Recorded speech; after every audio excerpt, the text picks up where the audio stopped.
sure how you want to do it. No, it's all good. Well, it's mostly so I can Get the view count up a little bit first. not even that. It's that I've had so much issues with audio lately for guests and things like that that I want to make sure it's working before I like jump into the actual show itself. It's been a pain in Right. the ass. Yeah, I watched some of the previous videos and I saw y'all were like, oh, but thank you with audio stuff. And there's like this really good in all right, perfect. Like there's this really good feature built within Streamlabs that actually it leads to higher picture quality for the guest because Oh, Skype nice. is 720. It just the way it Right. Yeah. scales.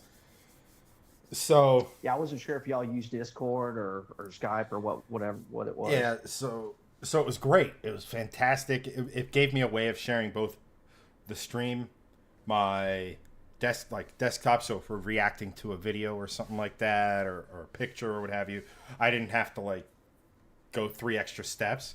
But Right. the connectivity was a pain in the rear end. So um, Right.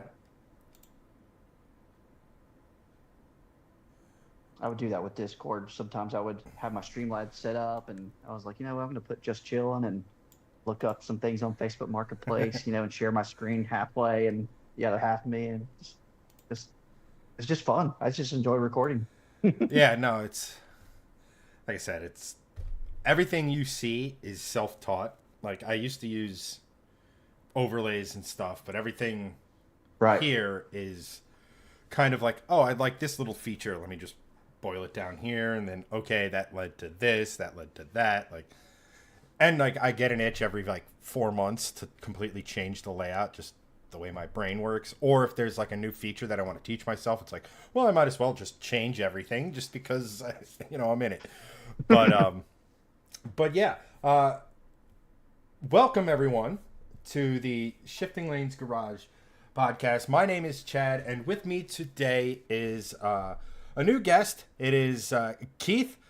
He is from the Wheelz and Whiskey brand new YouTube channel. Definitely going to want to go check him out. Link in the description and go subscribed. As far as YouTubers just getting up and going, I've seen very few that have the level of quality that Keith's channel has right out of the Oh, rip. oh, And that's not, glazing or blowing smoke or anything. It's go and watch it and you'll understand what I'm saying. But without further ado, Keith, welcome to the show. How you doing today, bud? awesome, man. Thanks. That $100 went a long way, brother. So I appreciate that. Hold on a second. I'm, no, I'm doing really good, man. I'm thankful and privileged to be here, and I'm excited you guys decided to bring me on. And I've been following you guys, I don't know, say for almost a year now, and it's so much fun because I watch all y'all stuff and I see all the different shorts that you guys do, and I was like, oh, this is just a fun page, and I always just started joining the live just because you always had good content and just fun stuff to talk about. I was like, oh, this is just fun, and then here we are now, buds and talking about cars and keeping the trend going. Yeah, exactly. I mean, that's kind of the whole thing with like, the channel was started with three guys. We got very business focused.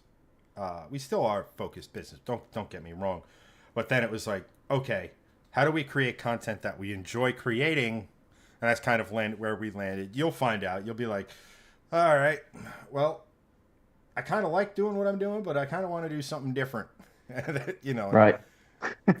and stuff like analytics and stuff will guide you, but no one rule any new YouTuber. I tell them it's like if you don't love what you're making, it will eventually show. It's just gonna go down. Yeah. And Yeah. people don't like watching that. But Stephen Whiskey. But just real quick, with that, people know our story. They don't know yours. So, how did your channel come about? What gave you the inspiration to do it? And what gave you the. How did you land on sort of the talking head style of content that you do on your channel? So for Wheels and Whiskey, I first off, I'm in a car group already. It's called Central Georgia Car Scene, and we had it grew dramatically. It turned into a massive following. A good buddy of mine, he's probably watching too. His name's Johnny King. He's the CEO of it. He founded it, and he and I, were throwing car meets and car shows together just because we had a pretty good name presence.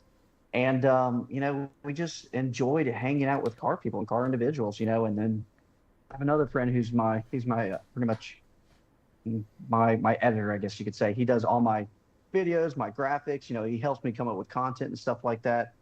Trevor, he's one of my best friends too. He was always behind the camera and stuff, and so he would record videos for us. When we advertise the next car meet or car show or anything like that, and it gave it such a professional look. And we just did that for a while, and our community is. I mean, it went to, I think we're over 20,000 followers now in less than 2 years. So, which was pretty cool, and it was awesome. And then we're in Middle Georgia. That's where I'm from, and we have a pretty good car scene around here. There's a lot of stuff around here. And anyways, we decided to all get together. He and I and a few other friends got together, and we're like, let's start, making this into a place to where we can take this to the next level. And so we created Central Georgia Car Scene. And through that business in itself, me and my buddy Trevor, we were just grabbing videos and contents. We were interviewing people, and there was no money involved or anything. We just did it for fun because we just love cars and we love people, and it's just fun to get around and meet new people, whether it was a cheap little Honda to exotic Lamborghini. It didn't matter, and it was just so good that Trevor and I sat down one day and he was like, you need to get behind the camera and do a YouTube channel because it would be so much fun. It would just be fun to do. And I think you would be great at it just because I feel like I have a pretty large knowledge of cars. Maybe not as so much the mechanical side, but as far as like the market side. And we can talk about that a little bit later about, what a car's worth versus what it could be worth. And so, and just like all these other car channels, Shifting Lanes, you guys being one of them, I followed y'all. Donut Media, Hoonigan. When I watch those, that's all my YouTube consists of. And I was like, oh, I could probably do something like that. And, I never had that push. And so my buddy, Trevor, who's got the knowledge and the know to how to put all this together, because all these special, designs and sweet editing skills, it's not me, It never, it's definitely not never me. is. Nobody, like, you're lucky in that you have someone who has that, Yeah. not only knowledge, skill set, and is also willing to do it. Be like, yo, we're boys. I'll just do that side of the business for you, right? Like, Right. I have a friend of mine who literally is his background is in editing. He still edits a little bit, but he's more up the ladder in post production for like actual TV and stuff. It's like, hey man, you want to edit some of Oh, my wow. videos? He's like, I don't, unless you feel like paying me. And I was like, dude, I get it, because it's like, he's now doing his job, which Right. people in that industry, man, it's nuts. Like their hours. And And stuff. I would get worried. I'd be like, hey man, if I need to throw you some money here and there for it, he goes, no, dude. He goes, this is so much fun because he enjoys it. And I think that's why it was, it meshed so well, is just because he and I just enjoyed it. And one night we were sitting, because I'm in my basement right now, and we always have friends over, and so this is like a lounge area, and I have a couch over there, and he and I were just sitting over there talking, and he goes, you know what? Let's just do it. Let's just do a YouTube channel. He goes, I can create you something like that. And I was like, you just give me an idea. And I was like, okay. So I was like, well, I definitely want to use my bar, because I feel like I built it myself. I did everything myself. And I was like, you know what? I think it's a good stage. I was like, it's a great place to sit down and just chit chat, and I like whiskey. And so I was like, Wheelz and Whiskey. And I was like, let's just do that. He goes, Wheelz Whiskey, bam. And that was it. It literally was a 10-minute, idea. And then he goes, all right, let's record. And he had all his stuff. He goes, I got lights and everything. He set it all up. And when I talk about a budget build too, I'm talking like Amazon lights that are like $40 and maybe some other $20 lights here and there. Like, it's nothing yeah. spectacular. No, I mean, see, the thing is, when you have someone with that knowledge base, they can take some. So I remember when we were first trying to build, quote unquote, a studio, me and the buddy I mentioned, there's all these little tricks of like having that diffused light and all this other sort of stuff. And it's like, Right. oh, this is fantastic. And then lo and behold, it's like, maybe my garage isn't the best place for it, because like I'm literally sitting above my garage. My garage is the first floor, everything like living room, kitchen stuff, second floor, bedrooms, third floor from the garage side of things. So like all the plumbing, the HVAC is right above, right down there. And it's like I could record for 5 minutes and then wait for that to turn off, and then do it like that. So like that's why like it's literally just from my home office. But no, what's his name? The YouTuber Mark? Is it Rohan? oh, you would know better than Or I would. Mark? Yeah, his name's Mark. And anyway, he's got almost 100,000 subscribers, and it's literally in his basement with his washer and dryer and just a bunch of stuff in the back. But you know what? It don't matter because it's fun content, and he's good. And now, honestly, I was like, oh, Well, that's I was like, if he can do that, right. I mean, that's what this game boils down to. And I'm by no means an expert, nor are we the biggest in the scene, nor are we even knocking on that door specifically. But like, people come back for you, right? Like, right? You could be on the best set that has ever existed. If your delivery's dry, if there's no energy behind it, if it's Right. not engaging, it doesn't matter. And I mean, fortunately for yourself and the start for your channel and everything is you have the backbone nailed. Now it's just focusing on you being you. I always tell people it's like experiment with the idea of being a almost like what's the best way to describe it? A characterization of yourself in that it's a little bit more. So those certain aspects of the personality. Yeah, elevate just a little bit more. So next like level. am I like well way back when we first started doing this or they go, Chad, are you that big of a wise ass in person? I'm like, probably, but a little toned down. Like you got to remember, like number one, I'm with my boys, so like that level of comfort and the like what I can get away with is a known quantity. But also, it's that's what made stuff like we talked about this last week. Top Gear was not successful because it just so happened to film cars in a very cinematic and interesting way. Sure, that was part of it. It was the hosts and their dynamic and the way they like interacted with each other and stuff. So no, I mean that's pretty awesome. Shout out to your editor, because as someone who edits who's been editing his own content for 9.5 out of the 11 years I've been doing this. That's a good friend right there. That is a true blue, definitely a good 100%. Real good friend right there. But so I guess we you mentioned a little bit before. So you like your first 3 videos have kind of been like lists / what like I think your first video was what, best cars under 10K. Right now I try to do things to people that are wanting to get into the car scene that maybe don't have a lot of money or anything like that, because that's how I was when I first started out, and so I broke it down to, and honestly, I'm going to make content that I feel like I'm passionate about too. So like I was like, I'm going to do about these cars because I think it's cool. Now, could I add more? Sure. But I was like, but I'm passionate about these things, so I'm going to talk about those. So, and I was like, and it just went off the,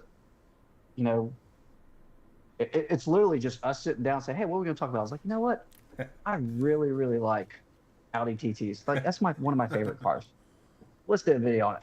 And that's where we get our idea for it. And, I was like, well, what do people most want, and being around car people all the time is, a lot of times, because we have so many car meets and car shows that, everybody's talking about their next car, their next project, the next thing that we want to get, and in this economy, things are expensive. But the thing is, you don't have to have a lot of money to have a fun car. And it's like, $5,000 can go a long way. Yes. And, and if people realize that, they're like, oh, snap, I could have a plethora of cars. I mean, that's my end goal, is to have about 20 cars by the time I retire, just because all my dream cars are probably under $40,000. Not going to even lie. That's just me though. Those are my dream cars, No, I mean, more power to you. Yeah, I mean, I was trying to think of it. It's like, I don't think I could list 20 cars that I'm sure I could get it up to 20 cars if I really tried. But like, I zero in on on one specific car. One specific car, one specific build, one specific idea that I want, that like I want to do. You know, I have been stuck. So, well, I'll put it to you this way: if I ever came across $100,000 worth of budget for a car, it would be It'd be in a Mustang. no. It would. Oh, it wouldn't. No, man, because like, let me put it to you this way: in about 3 to 6 months, I am going to have a 750 at the wheel crank horsepower Mustang with a manual transmission, with a good set of coilovers, with good brakes, with massive tires. Like, check. You know, like, Done. I'm not. I try to explain this, like, when people see like a Mustang, and like I have people coming up to me all the time. They're like, well, "What do you think about the '94 with this and blah blah blah?" And I'm like, "You know more about that than I do," because simply put, Right. like, again, when I had the C30, I zeroed in on the C30 and tried to get as much knowledge on that as I could.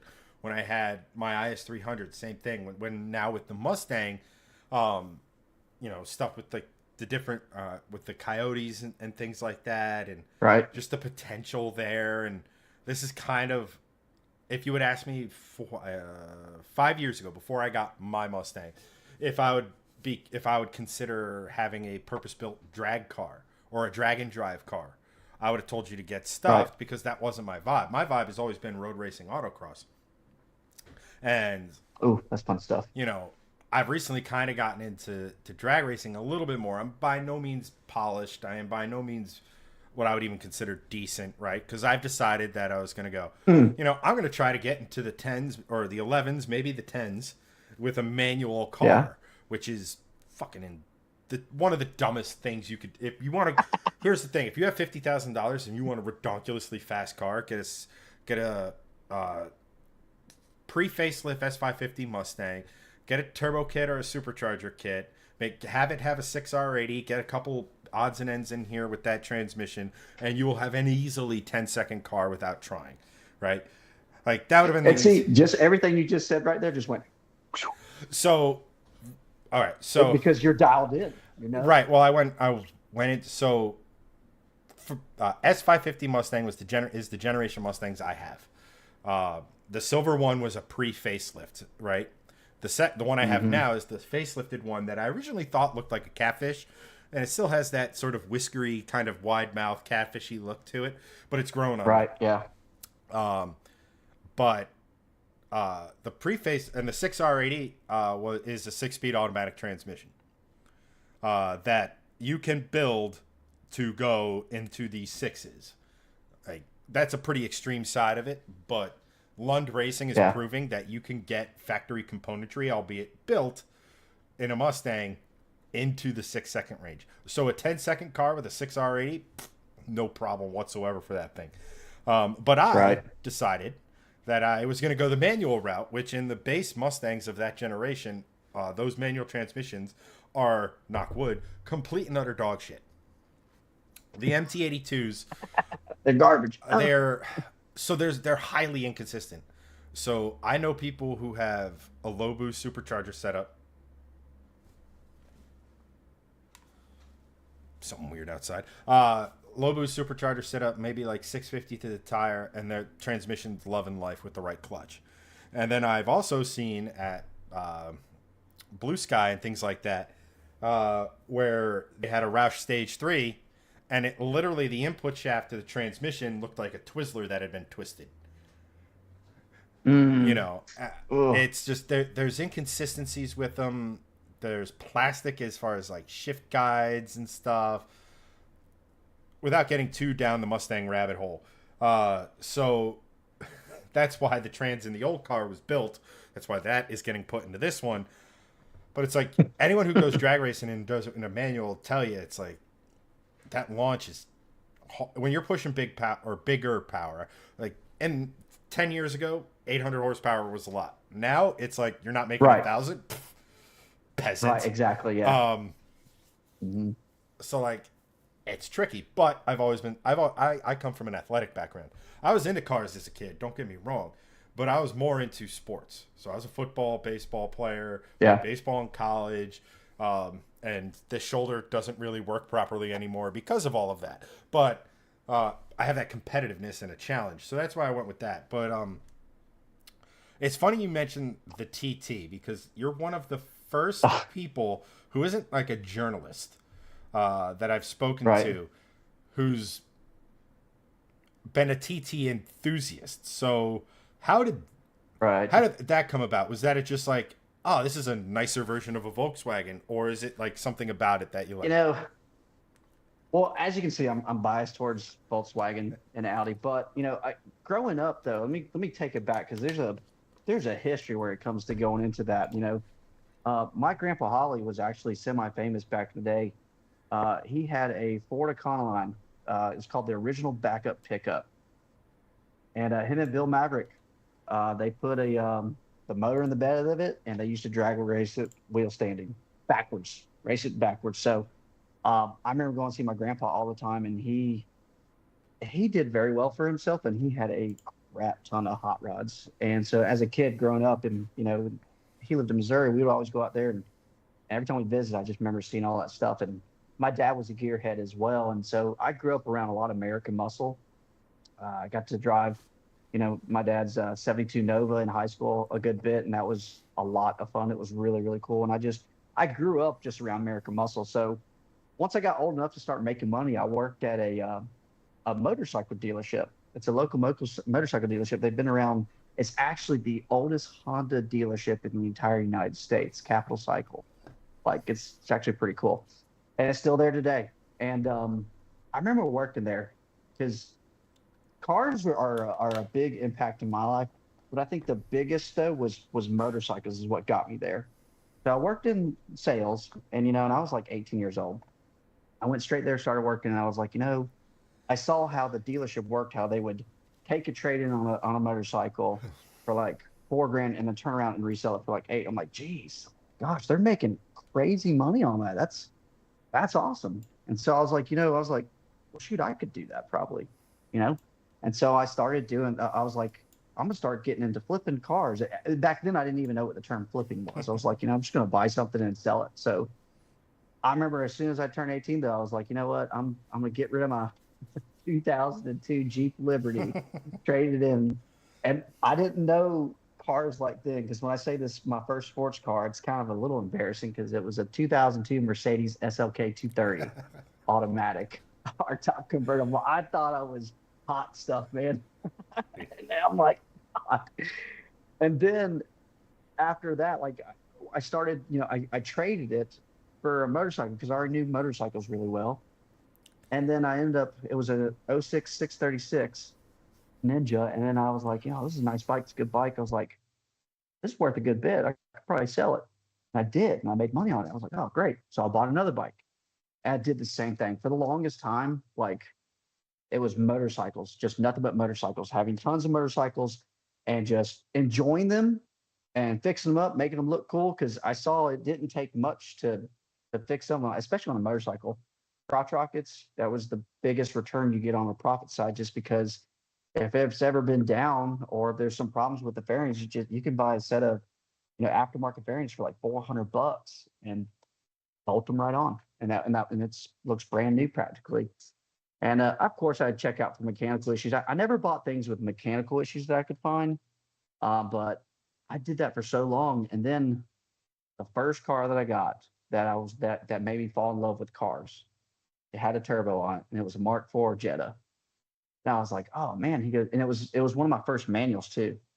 I was like, okay, cool. I was like, this is pretty neat, and I gave like $3,500 for it. And then once I got into the boost, which it may not seem like a lot of horsepower, but for me, never experiencing boost or anything like that, like a turbo, I was like, this is fun. This is cool. I was like, I like this a lot. And so I dove big into like the Volkswagen community, and I've had a lot of Volkswagens. And then Audi's the same thing. Like I started doing Audi TTs, and I was like, that's when I found my love because a lot of people hate on the Audi TT, and I know like the Mark One, it's very bubbly, but for some reason I just love the way it looks. I just think it looks good. They're not terrible to work on if you know what you're doing, but they can be a pain in the butt. And it was just fun. I just love turbos, and it was cheap. The parts were actually pretty cheap for it, and you can make them look really good. And I, I'm not gonna. I've had 9 Audi TTs total.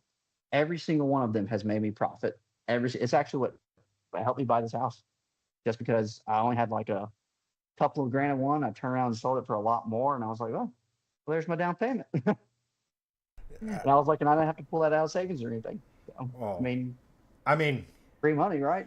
yeah, I mean, I could definitely see like if you've had 9 of them and they've all put more money in your pocket, just from a strictly like, yeah, I'm gonna like that, like it could be whatever.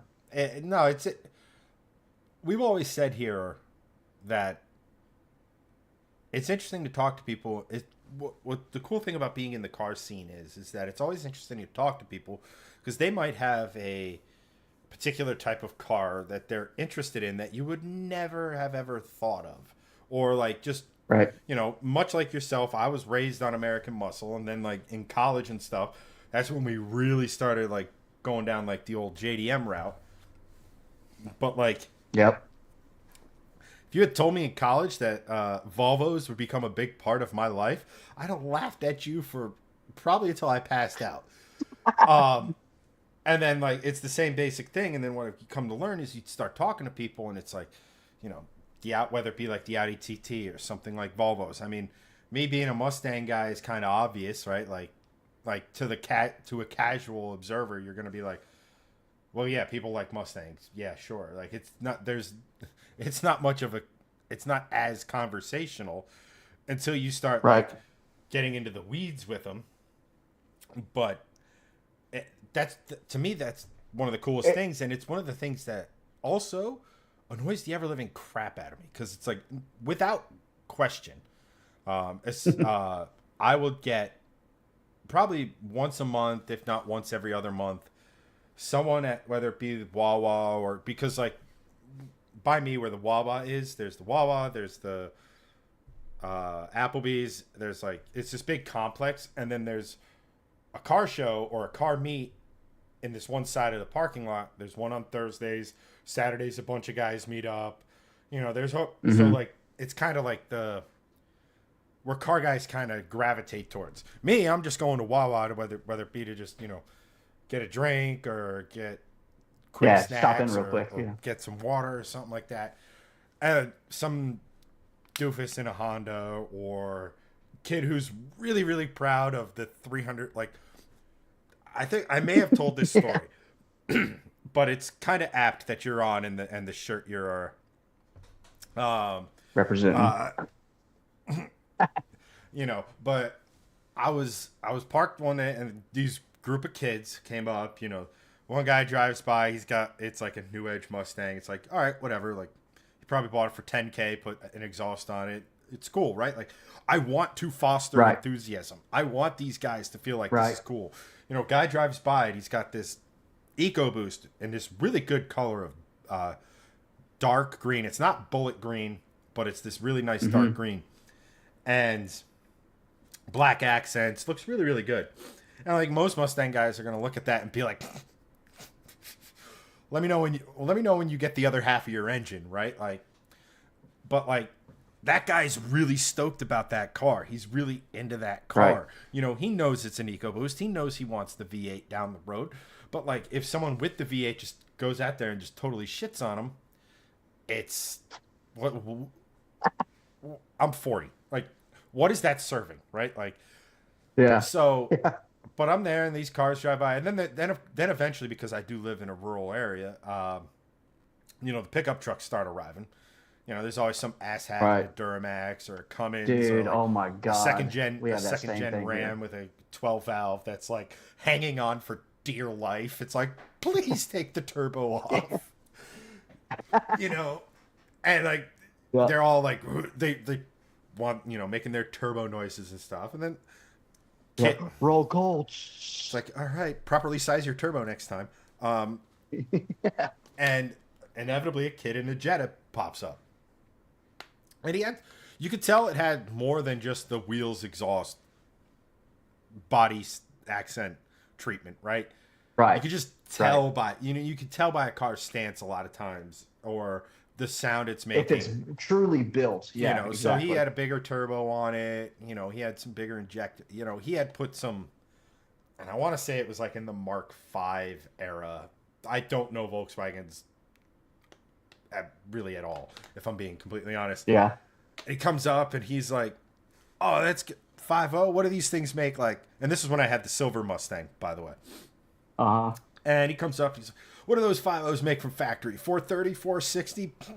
What do they weigh? About 4,000 pounds, man. They ain't nothing for my whatever." How he threw a weight Oh out. He God. threw a weight out. I got that displacement replacement in here, and he pops the hood. It's a. Let me put it this way: it said Garrett on it. Now everything in this engine bay Yeah. looked like it was done by a professional or someone who knew what they were doing. So I'm not going to question, oh, Right. is that real? Like blah blah blah, because I can't look at a Garrett Right. in an engine bay and be like, nope, that's a Chinese knockoff. I can't do it. So what's the point? Yeah. And I'm like, Right. I'm trying really hard to not be like the To like the just composure and not just yeah, not the what you call it. I'm trying to be the old wise man, not the crotchety boomer who's like, yeah. oh, you kids don't have respect for nothing. So I was like, I'm like, all right, man, that's cool. I go, what are you pushing? Probably what, like three-ish? It's like, yeah, man, I'm making 320 to the wheels. I go, that's a lot. What kind of diff do you have? And he's like, I didn't expect that follow up. and I forget, he mentioned something. And it was like, all right, well, it's something I've never heard of before. And I go, I'm a car guy. I want you to continue to be a car guy. So I'm going to learn you a little bit of knowledge Right. tonight. I walk him over to my rear wheels. He goes, what's that number right there? He goes, 325. Okay. He's like, well, why do you have tires that big? Great question. Let me bring you to the front. I'm glad you asked. So happy you asked. Yeah. What is because like if you're not looking at it at the angle, it's really hard to see the front mount on the Mustang. And Right. I go, what's that silver thing behind the grill? He goes, is that a front mount? And I go, mm-hmm. And you just see, and he's like, I go, listen, Oh. man, this isn't a measuring contest. Your car is fucking awesome. If you love it, you love it, right? Like I'm never gonna tell Right. you that your car's shit. If you love it and you're putting the time in and you're treating it right, I'm never gonna take a big old dump on your car. And that's just part of the car scene, man. You're gonna have those people that are just you said asshats, I mean, shoot, we have them in our car group. I mean, it's a no-brainer. But at the same time, and I think that's why, here where we're at, I love the energy that and shout out to all my Middle Georgia peeps, they're watching right now. Yeah, I see a lot of new names, and and what Yeah, I'm hoping so- is your wife. Yeah, yeah, yeah. So, no, but yeah, like our Central Georgia car scene group that we have is so uplifting, and encouraging. Two of the admin are actually all my admin are watching right now. So shout out Johnny, Trevor, Mike. Michael Mayo has got a absolutely nasty Chevelle. I'm not sure if I'm allowed to say how much horsepower that he made it put out, because I think he wanted to keep a secret, but it is incredible. I think Chad, you would absolutely love it. And then Johnny King, he's our CEO. He did a Honda S2000 wide body build with an LS swap, and it was freaking phenomenal. And then I right now have a 71 Vega. It's a Pro Street. It's got a small block in it, and I'm having some starter issues we'll talk about later, but it's a full-on drag car pretty much. And then Trevor, our editor, he's been our editor, and he strictly only did videos and stuff like that, right? He was like, he saw what I did as far as flipping goes, like flipping cars. He's like, all right, I want to jump in on this. Teach me how to do it. I said, all right. So what we did was we got on Facebook Marketplace. I said, let's find you a car. I was like, so we had a budget lined up, and I said, we're not going to spend any more than $4. And we found an Acura RSX, Type S, immaculate interior. Engine bay looked phenomenal. Aftermarket wheels, aftermarket exhaust. I mean, aftermarket intake. All stock interior besides the head unit. And when I say flawless interior, it's beautiful. Manual, $2,400. We just got done finished wrapping it. We upgraded a bunch of parts on it. We practically gave it a facelift, and the paint was great already, but we just gave it a more aggressive look to it. And the thing about those Type S's is, man, they bring a lot of money, over 10 grand easy, which is crazy to me, and we can talk about the market later because that's the biggest thing about flipping cars, man, is watching that market because, during COVID, dude, that was like the prime time to flip cars. It just was. Whereas now it's kind of all over the place pretty much. Um, but but yeah, I mean, so yeah, just doing this, going back to the central, like our car scene that we have here, like the guy that does my editing, that he knows nothing about cars, is now getting into cars. And is like, you know what? I like this a lot. This is a lot of fun. This is really cool.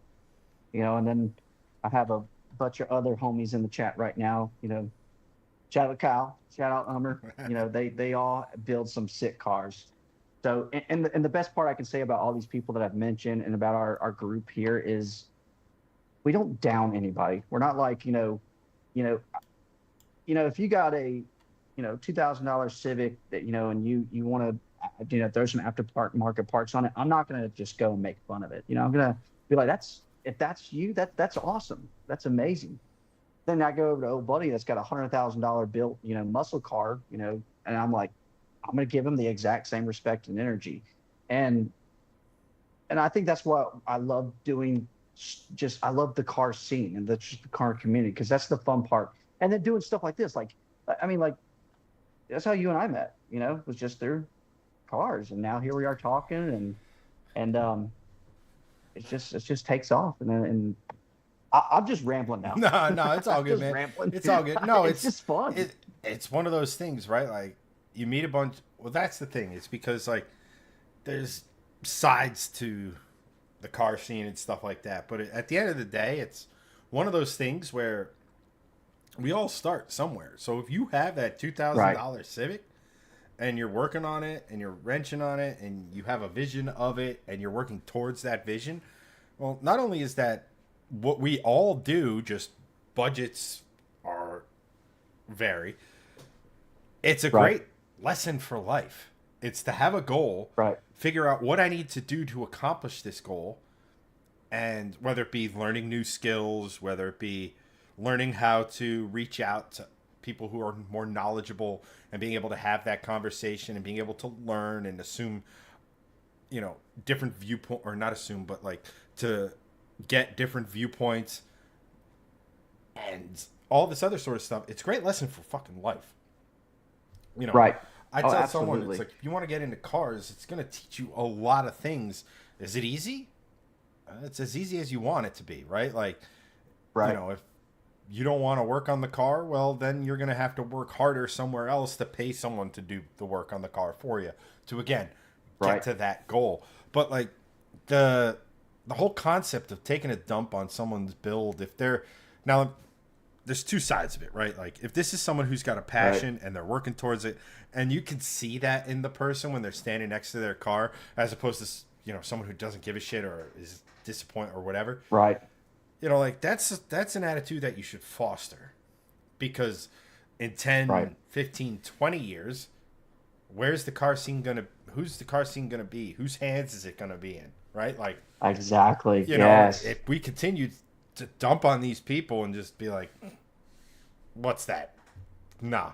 Right. And it's funny, you said JDM earlier. Like, I went through my JDM phase a little bit last year, like, because I'd never had a Honda, because to be honest with you, I had a bad mental image on Hondas, because when I heard Honda, I always thought about that flat bills, you flip backwards, like, yeah, I'm a Honda boy, blah, blah, blah, blah, blah, blah, blah. Let me cut the exhaust off, and I was like, so I went and I bought an E. So also, this is just advice for somebody that wants to either make some financial money or, flip your way up to a super nice car. Last year, I bought was it last year? I think it was last year.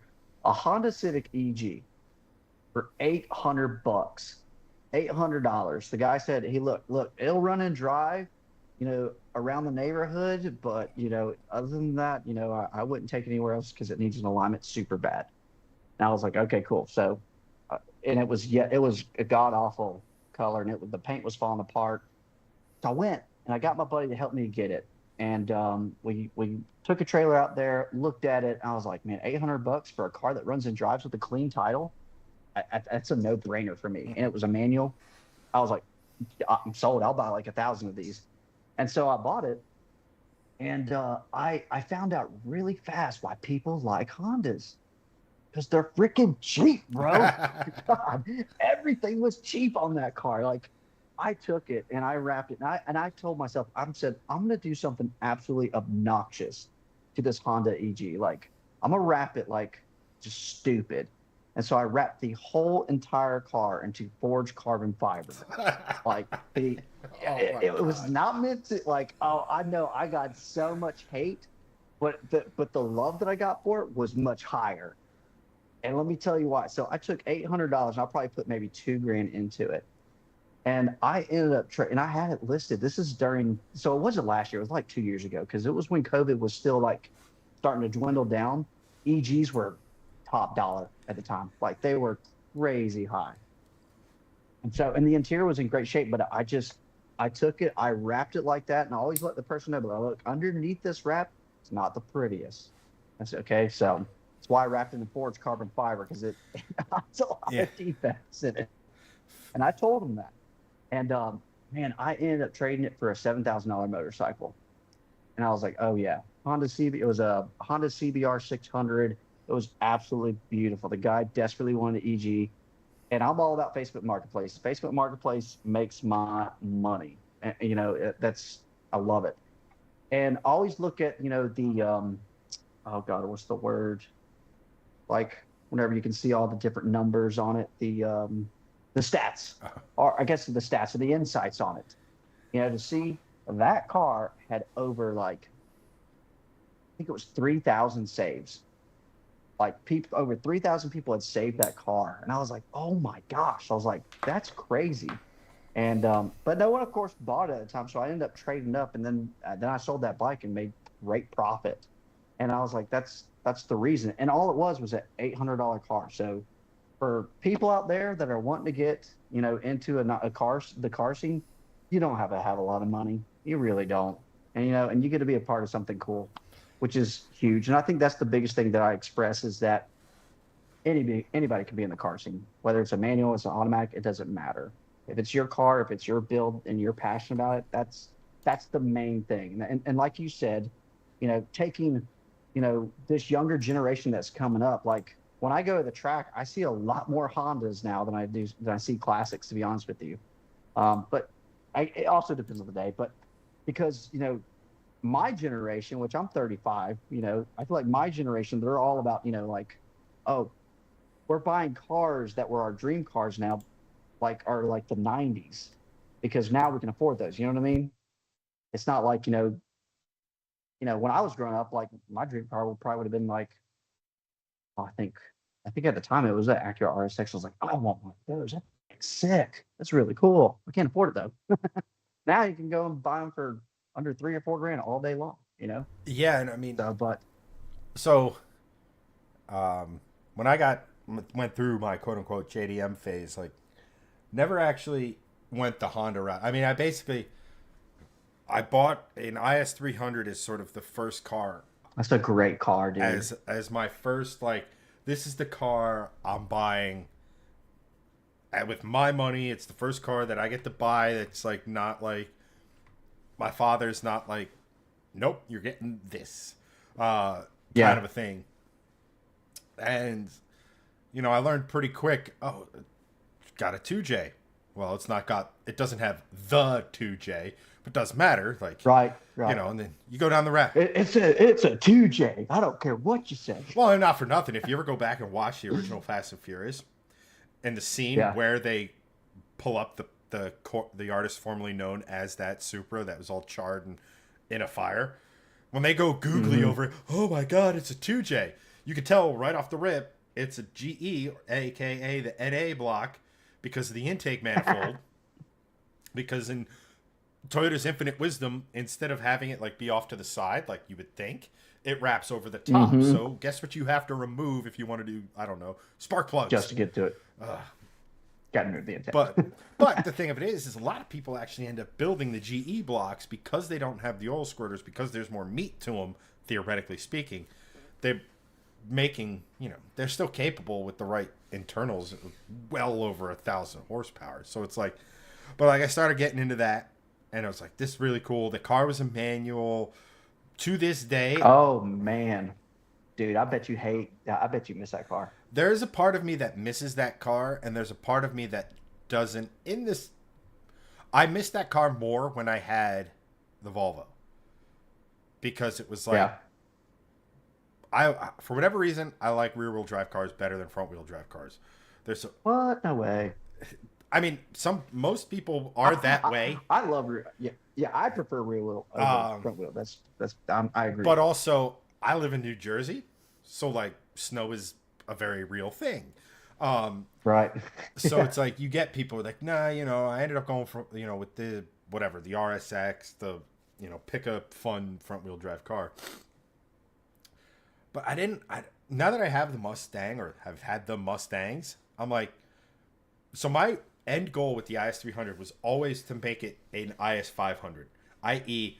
Coyote swap it. And this is before I knew this was before I would just walk up to Ed. You would Coyote swap the world if you could. Right. And the funniest thing about it was this was 15 years ago or not even. This was probably 10 years ago before I really even knew how good the Coyote actually was. It was just, right. I knew they were making good power. I knew they were different than an LS swap. Right. And I was like, this would make for a great. But now, if I had that car again, I wouldn't. I would go with a 1UZ that's been built, has worked heads, port polished, the whole nine, because those you can get really good power out of, and it's sort of, it fits. Number one, it fits. People do the UZ swaps in ISs all over the place, so that it fits. Because the biggest problem with the Coyote is she thick. It is huge. Like the cylinder heads on that are almost as wide as my fucking shoulders. Like it's just, they are massive. But no, like that. And then like I started figuring like, getting into like RBs, and it was like, ooh, the RX-7, the FD looks really, really good. Rotary engine. That's interesting. Yes.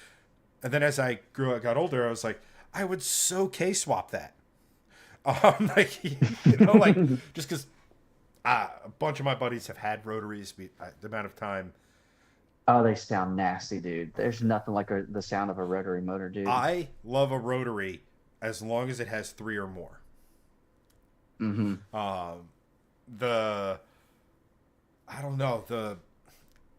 It's just something about the 2 rotors, and I respect the engineering, right? Like, technically it's only displacing 1.3 liters, and you can get ridiculous horsepower out of them.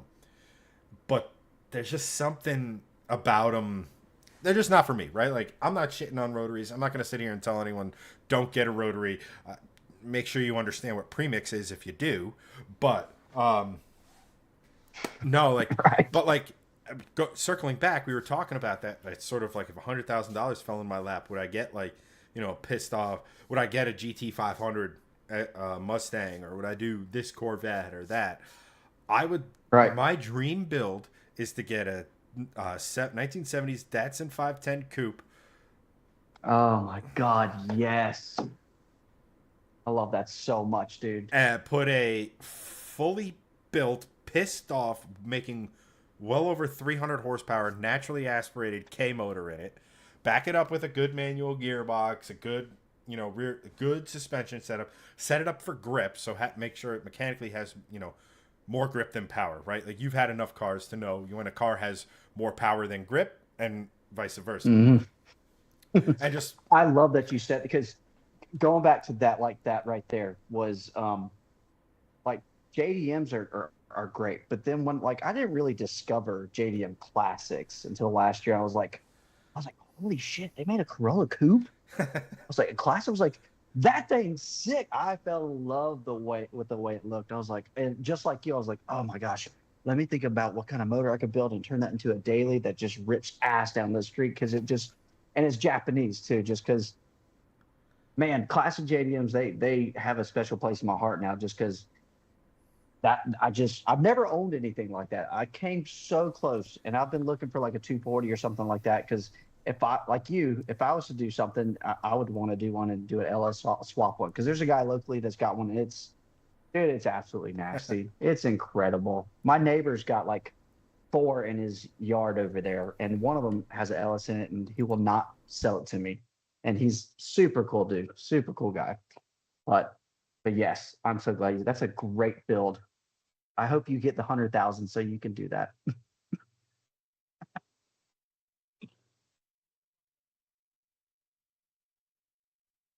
Oh, I think I lost you Shoot, I was audio wise. nope. I lost Oh, there myself. we go. One of There the we go. interesting things, being someone who is attuned to the automotive market and stuff like that, is you should look at the 510 market.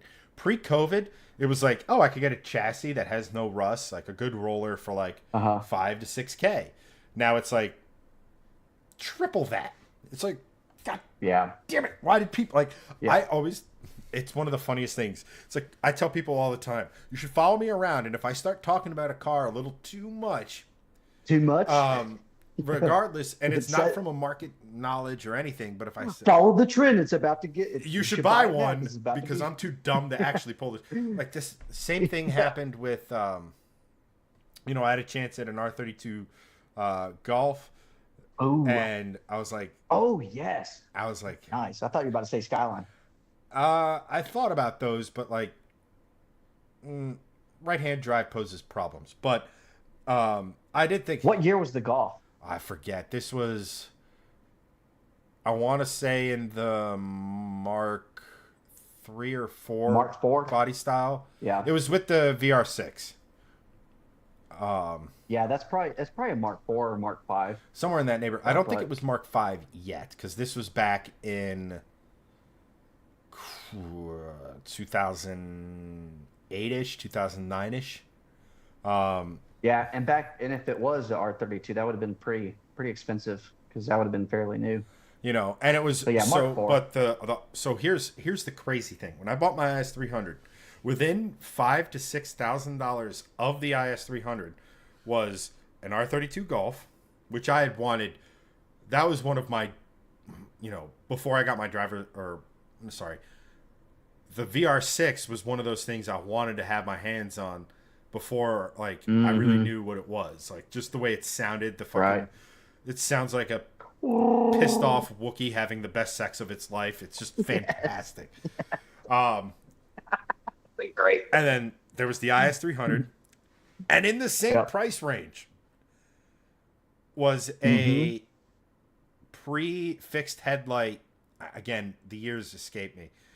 NSX. Oh, All of these God. cars were within $25,000 to $35,000 at the time I was car shopping. At the time, Jesus, isn't that wild? Isn't that crazy? And now a good NSX is 6 figures all day long. Oh, all day, dude, all day. I got a buddy that's got two of them, and they're completely stock, and every and people ask him all the time, he'll sell them. He just won't sell it. I mean, and if he could, he'd make a killing because they're flawless. They're absolutely flawless. But yeah, going to the market, like it's crazy. Like for instance, like during COVID, the Mazda Miata for some reason blew up. Oh my gosh. Like, and like not was- even it new was ones, NAs. Stupid. It's NAs. NAs blew up so big. And actually, I'm about to drop a video on NA Miatas probably next week. So I had a guest come on and we talked and she has an NA Miata. Shout out Malia. And I've had an NB Miata. I've never had an NA or NC or ND. I've had an NB though, and I absolutely loved it. But that time, dude, man, I was seeing them going for like $15,000. I was like, that's stupid. And even now, you can still like find them pretty close to 10 grand for an NA, which is dumb. It's just dumb. They need to chill out. Yeah, it's they're no longer an affordable option. No, and that's what made them so great was you could go and buy an NA with aftermarket modifications for less than 5K, and it would be almost show quality. Yeah, or it was a good base. It was a to good build. learn. Well, just either to learn how to work on cars, or more importantly, learn like car control, learn how to drive, learn how Yes. to go to an auto and like not and be going 40, 50 miles an hour, not 80 to 100 miles an hour when you make a mistake. Right. And the parts. That's how I learned how to get sideways. Was on an MB. It was in the Lexus for me because you got rear wheel drive. Rear wheel drive. It had the LSD in it. It was pretty torquey for an early 2000s car. Still pisses me off. That car was so unbelievably gorgeous, and the design was so ahead of its time. The fact that they never made an M fighter out of it to this day is one of the worst. And they teased the crap out of us with it because, in Japan you got the Altezza RS200, which got the beams force, the 3S GE. What is it? Yeah, the 3S GE beams 4-cylinder, which to this day with ITBs and the right exhaust, and you're not a fucking idiot, is the best sounding 4-cylinder ever made. Just go and look, because it has this deep throaty sound to it. It doesn't have that high pitch. I don't want to say Honda sound tinny because with the right exhaust you can get rid of that, but they just sound so good. And they had these sports models over in Japan, and then they hired the Millens to take the 3UZ, the 4.3 liter V8 of that era, made it to a Supra 6-speed transmission, manual transmission, and called it the IS430, and then took it to every auto show, and then never made it. Come on. Because those are the worst. Is whenever when an industry teases you with an actual badass car, and then scrap it, scrap it. But I want to go back to the IS 300 real quick because I had one too. Mine was an automatic, but look, I loved that car so much. It made me great money, but the reason I loved it so much was the interior. I felt like was ahead of its time. Like when I sat on it, the dash and everything, like the little accent blue lights that came through the dash, the seats were tough. I mean, that interior was it was so good. It was built well. It looked sexy. It doesn't take much to take an IS300, lower it, swap out some headlights, maybe get them aftermarket style ones that look really good, do an exhaust, and then you're part of the car scene. I mean, right out the gate. And you have a reliable car. That's going to hold its value. Yeah, and they're so under stressed from factory. The only weak point to those cars is the manual box. The W55 is that is one of those things where in that era Japan was flush with cash and they over-engineered everything except this transmission. So you can do some things to get 350 horsepower out of it, but really you're on borrowed time. Right. That's why so many people use the R154 or now the CD009 from the 350Zs. But the interior, back to your point, the interior, that dashboard, that gauge cluster. Oh, dude, it was so sexy. Is an all-timer. I remember one of the most vivid, etched into my mind memories is that when I had my E46 M3, a 2002, my IS300 was a 2002. I got into the BMW and I go, this is not what a 2002 interior should look like. Right. That's BMW though, man. They lagged hard on those. I feel like all the way up to what? 2000 and maybe even 12. The Beamers are finally. I feel like their technology is where it's supposed to be. Sorry, I had to say that because but they use the same gray speedo and tachometer for 70 years. It felt like, dude. That was the so that's one thing about cars for me. The biggest thing that sells me on cars is of course power and stuff like that, but the interior. I just love the interior. I'm going to be in it the whole time, right? So I want to look at something that looks good. And the BMW, and I've had several BMWs, and it just didn't do it for me. I was like, this is supposed to be a luxury car, and it just felt basic. I am hurting a lot of feelings right now for some of the people watching this channel because they got Beamers. Don't care. No, hold on. I don't. Put it this way: anyone who's a regular to Shifting Lanes Garage will know I am not kind to BMW because BMW was not kind to me. And my E46, I hated it. Yeah. because it was a crazy high mileage. It needed a full interior swap. So you want to talk about getting in and not having that special enclosure. I'm like E46 M3. Right. I have wanted one of these for decades. This is gonna be okay. I'm gonna swap out the interior. I'm gonna do, the Imola red and black interior. I found one for like $1,500 in great shape. I'm gonna do that. Okay, let's do. Okay, it's leaking oil. Fuck. Okay, we think it's the rear main seal. Okay, let's go ahead and fix that. And while we're at it, let's do the clutch and the flywheel. And I'm like, I am spending so much money on FCP Euro. It Oh hurts. my God, dude, money pits. But I will say this though, man, them BMWs sound freaking amazing. I gotta give it to them. It's Above they can 55, sound above 5,000 RPM, the S54 sounds incredible. It sounds like a V12 in mono, like, and it has a growl to it that the 2J, the RB, the Bears of the world right. don't have. But man, did that car kick my ass. In hindsight, what I should have done with it is just turn it into a race car. Just gut it.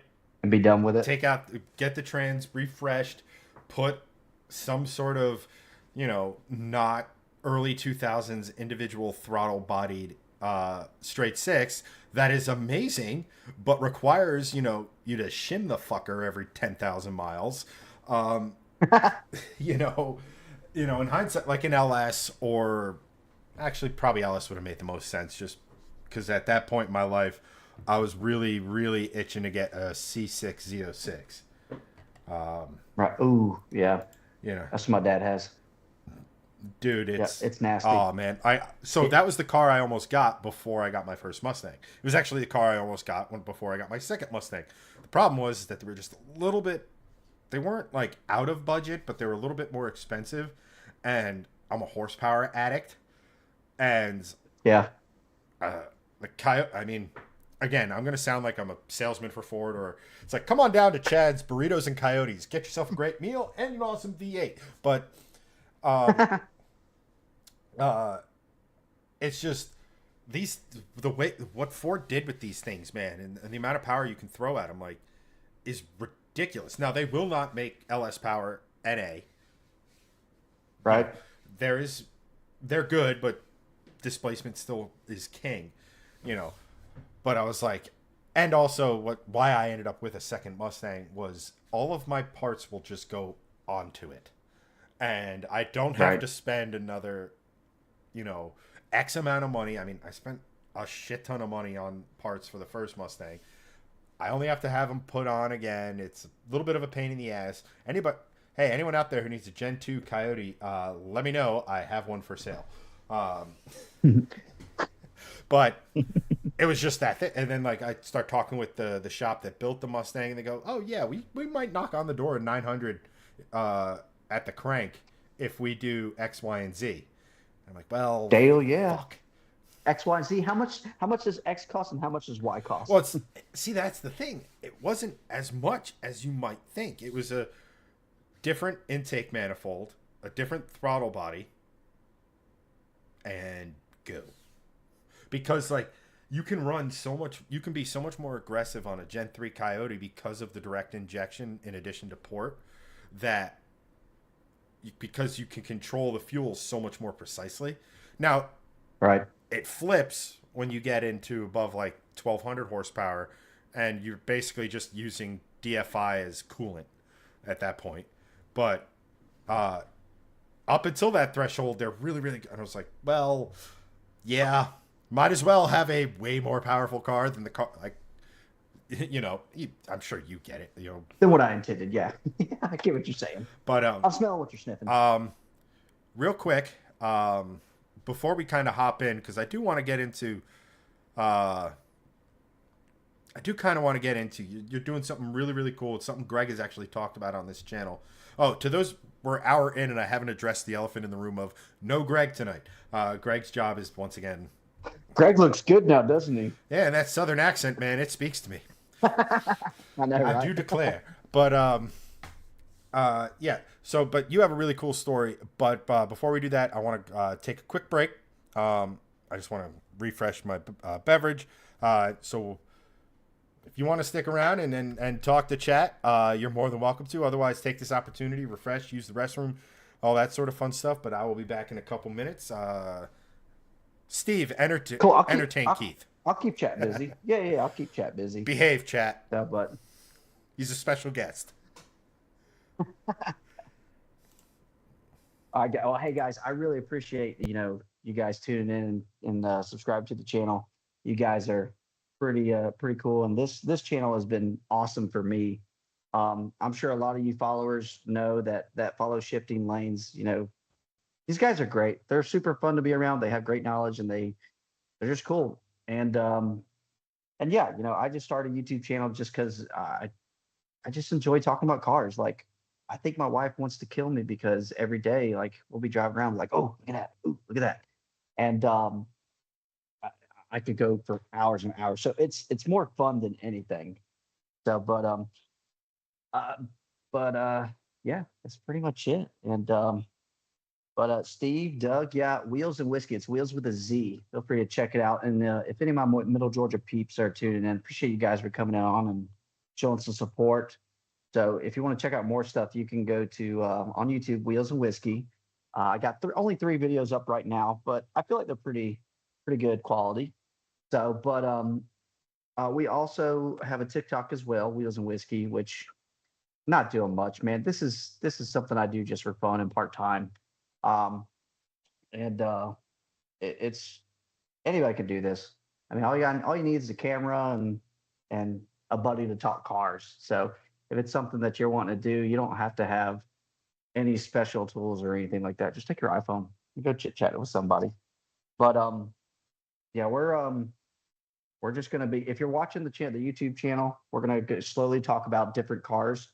And honestly, I'm gonna do videos that I'm passionate about. There's gonna be some videos I might do that some people really want to hear, but not me, not necessarily. But it's whatever people want to hear. If it's got a motor in, I'm gonna talk about it.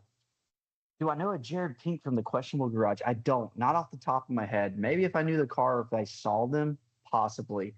My actual job, I work for an insurance company as an auto damage adjuster. So I actually go to body shops and I write estimates, and so I'm around cars 24/7, literally, for my actual job, and then also just for funsies. So, but right now I have a 1971 Vega. It's got a 402 in it with a 1050 Dominator. Probably going to swap out that carburetor and put a smaller carburetor. I think it's too big. I just got it on the trade, actually. It's fully tubbed. It's gonna be pretty nasty. I have a little bit of starter issues because whoever built it, I'm not sure how they did it. It's kind of funky, but luckily I have some great support locally and some really knowledgeable gearheads around here. So shout out to Michael Mayo. He came over and gave it a look over, and you talk about one bad to the bone Chevelle. It's probably one of the nastiest cars in Georgia, I would say, like as far as like a classic goes. It's absolutely gorgeous. So, and he did all the work himself. He came over and he showed me like pictures of literally when he bought it, and just it was just how it went from here to here, and it was incredible. So if you want to go check out our Facebook, we have a Central Georgia car scene. I think my earlier up in the chat, Johnny King, he's the CEO of it. He dropped the link in there. Go click on that, and fill out the questions. And I'm the CFO of that channel, and follow us there because we're always posting like, pictures and videos, and it's a great place to get more content. If you like seeing cars every day, then why not flood your newsfeed with it, right? So, but yeah, I'm just super happy to be here. So, but shout out to all my Georgia peeps. And I'm just honored that Chad and Greg let me hop on here. I hate that Greg couldn't be here. I miss his shiny head. Yeah.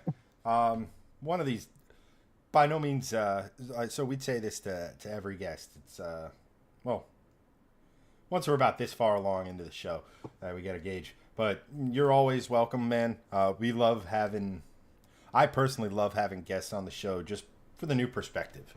And it's fresh. It's always fresh. It's fresh. You Yeah. get to meet new people. Well, not meet, but like talk. I think we're an hour into this already, and It's the longest conversation we've doesn't had feel and like it. stuff, and it's really really cool, man. And one thing I did want to touch on before we kind of get back into the to the meat of our discussion here is I just want to remind everyone in chat that we have the Shifting Lanes meetup shift show coming up in September. Mark, you're the first one to mention that. I have everything Hit that volume button, brother. pretty cranked on my end, so I don't know. But at any rate, shift show. I've talked to a lot of you guys about it. I've talked to Keith about it and everything. Want to get you guys out. We're gonna have actually way more people than I thought I'd have at the drag racing portion of it. Now I do want to mention, if you show up to Island, do not feel like you have to run your car. Just hang out. There's always cool stuff there. Sit in the stands, watch, hang out. I don't plan on just hot lapping, right? I usually go and I get 4 to 5, maybe 6 runs in, and then hang out. Like, hanging out and talking to people is as fun as going down the track. That being said, I do want to get better, and the only way you get better at something is to practice it. So you gotta do it. Got to do it. So, but just a reminder, I'm gonna take my rental. I'm gonna take my rental down the track because I'm all the way in Georgia and it's in New Jersey, right? Yep, Northwest New Jersey. Yeah. So I'm gonna have to fly up there and get a rental car. So I'm gonna be like, look, put me in something that's got all-wheel drive because it needs to stick when I go down the track. Yeah, and I mean, you would probably know levels of prep better than I would, but Island is it is a nice little track, but the prep there is enough, so to speak. So it's enough. It feels like no prep racing in my limited experience, but it's really, and that's always been my biggest problem is Greg's gone out and had some sort of cheater vehicle, whether it be the V70 where he nuked a clutch because he got all-wheel drive crew, or the Polestar. Oh God. Or the Polestar, which is just a point-and-click car. He has rubber bands for tires, like the tiniest little sidewalls that you would ever expect to see on a freaking Volvo. That's wild. And they're factory wheels. And the thing, I told him, like, dude, because every Friday night they do this thing called the Gambler, which is bracket racing. And I'm like, brother, you're running 13-2, 13-3, 13-2, 13-3. If you just learn how to nail the light, you could actually win some money. Yeah. And, Greg being Greg, he's, despite what you see on the show and stuff, Greg is actually a much shyer, or I don't even know what the word to describe it. Reserved. There we go. Me, you see me out in public and I'm with my friends, I'm going to be like this. You see me by myself and say a grocery store, don't come near me. Yeah. But again, anyone wants to come out, have a good time. We have plenty of room on Friday night. Saturday night, I have reserved spots for our supporters. I have reserved spots for friends of the channel. Other than that, space is becoming limited. So very thin. You're going to want to reach out to either myself or Greg if you're truly interested in that side of it. We have a route picked for the cruise.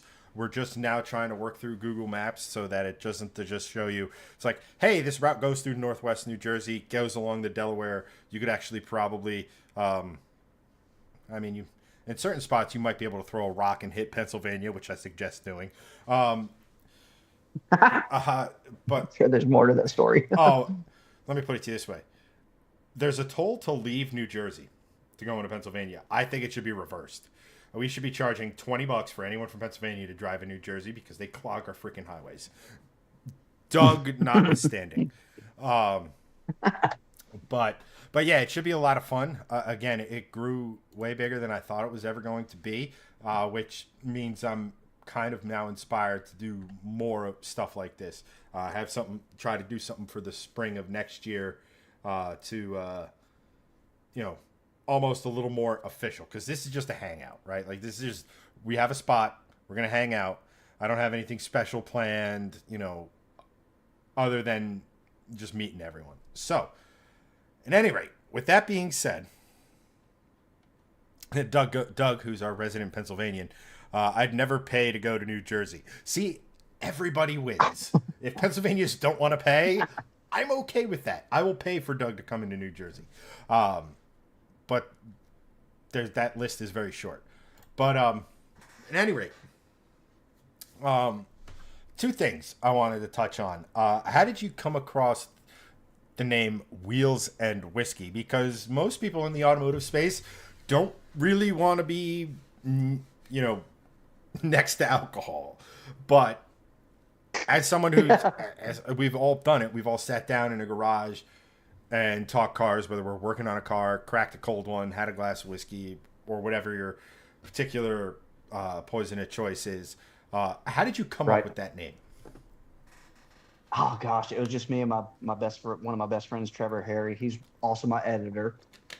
This is my basement, and we bought this house, and none of this was here, and it was just an empty space, and we love having people over, like especially honestly, it's a lot of car people too. I'd always have people come over, and we'd work on cars. Just if someone wanted to have some coilovers done, or like, all right, bring it over, we'll do it here. We'll pull in the garage, we'll do it here. Or, want to wrap your car real quick, we'll do a little accents here or there. So we always had people over, and we love hosting people. Like I have a driving simulator set up over there as well. So I have friends come over and they're driving and we're hanging out. And so I make the most of this, and I build a bar because I was like, well, bar's cool. I'm not a alcoholic by any means, but it's nice. It's a good vibe. And so what I did was, me and my editor were just sitting down here, and he was the one that really kept pushing me, like, hey man, you should really do a YouTube channel. You got the energy, you got the vibe, you just got all the right things that I think you would be great at a YouTube channel. I was like, all right, well, let's do it. I said, well, what are we going to call it? And I said, there's no better spot to record than right here, because I have such a great, I feel like I have a great looking setup that looks pretty neat. And I take pride in it because I built it with my own hands, and you can't see it, but on my bar is covered with signatures of all my friends and people that have been over here. So it's personal to me. And so I set up here. I was like, well, let's think. Let's cars and alcohol. So I was like, well, Wheelz and Whiskey. I absolutely love bourbon and whiskey. It's my favorite choice. I have different types, and I've always been a fan of just having a sip and enjoying it and not abusing it of any sort. But I was like, it was always the thing where I'd have friends come over, we'd talk cars, and I'd sit right here, and I'd have a bunch of chairs right here, and I'd be like, let me pour you something. So I was their bartender, and I was like, Wheelz and Whiskey, let's call it that. And he goes, okay, bam. And then he immediately created this logo for me, and he used, like I said, Trevor is incredible. He used but I'm not sure what he used. We talked earlier about editing skills, and he's got them like down pat from Photoshop to whatever the other one is. And he used like a bourbon barrel to create my design and everything. And he goes, what do you think about this? And I was like, my gosh, that is great. I was like, you know what? Sure. Perfect. He goes, all right, done. There's our logo. He goes, let me work on your cover photo. And he took all the photos of some of the stuff that I've been in, and he created it. And he goes, all right, let's record our video. I was like, gosh, this was like, it was like clockwork for him. It was nothing. And then, I'm not shy behind a camera. I've always been on center stage or something like that, or I host a lot of events, especially our car shows and car events. It's always me behind a microphone, and I'm just a personable person. So that's what made it easy for me to do this. So, and here we are now, Wheelz and Whiskey. We already recorded our 4th video. We're recording our 5th one tomorrow.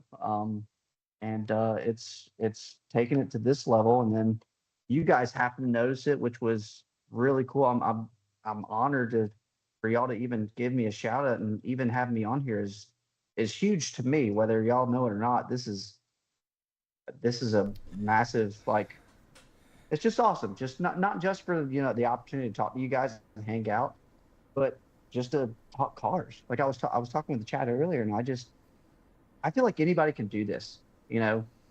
Just talk about what you love. And for me, it's cars. So no, here I am. I mean, I'm number one. I just want to reiterate, thank you for coming on. Because again, Oh, like you absolutely. said, the conversating, is that actually a word? I don't know. It is now. Yeah. Uh, TM. conversating coming to a merch store near you. Um, no, it's always cool to have people on, people who share the passion, people who are enthusiastic about sharing their passion, right? Like, because there's people who are Right. passionate and are like sort of like off in their own little corner, which is fine, like totally fine. Like, that's you, that's totally fine. And then the other side of it is you sit, you talk, and you have different life experiences, whether it be in the subject matter of cars or what have you, and it just makes things a lot more interesting. And then like the second part of that is that I'm very entrepreneurial, and I really love Yes. supporting the entrepreneurial spirit. And 100%. I have, it, you can ask a lot of my friends, like, I have, all to the point of annoyance, told them, like, you're, I have a buddy of mine who's like really passionate about tech and gaming, and really nerding out about the minutia of like consoles and PCs and stuff. And I'm like, Yeah. brother, just make a channel and just start making content you'll Yeah. like. And he started doing shorts, Yeah. but like he just had a video where I forget, on YouTube Shorts, that's cresting over, I think it was over 60,000 views. Which is Dang. That's awesome. amazing, which is fantastic. And like you can tell, Yeah. like, That's great. you can tell it's like he's like, holy shit. And it's like, yeah, man, like I told you when you first started this that like not everything's going to be a banger, right? We can't all live on the fat electrician's trajectory of nothing 2 years Right. later having a massive YouTube channel, right? But eventually something will hit, something will resonate, something Right. that you created will resonate, and that's going to light a fire. And I love supporting individuals who have that mindset of, I'm going to try it, Right. but I'm going to try it the right way. Like if I'm just going to say you as an example, but not like you personally. Just if you had come up to me and asked me about, YouTube and where to get to start and how to do this and how to do that. And I'm very cautious with my time with this sort of stuff, because I could sit here and talk your Right. ear off to the point where, like, the whiskey's going to take hold and you're just going to be passed out. But I could tell right off the bat when you show me your stuff and that your first video is that you're into it. Like, you're doing things at a level that most YouTubers, when they start, aren't even close to. Go back and look at our early stuff.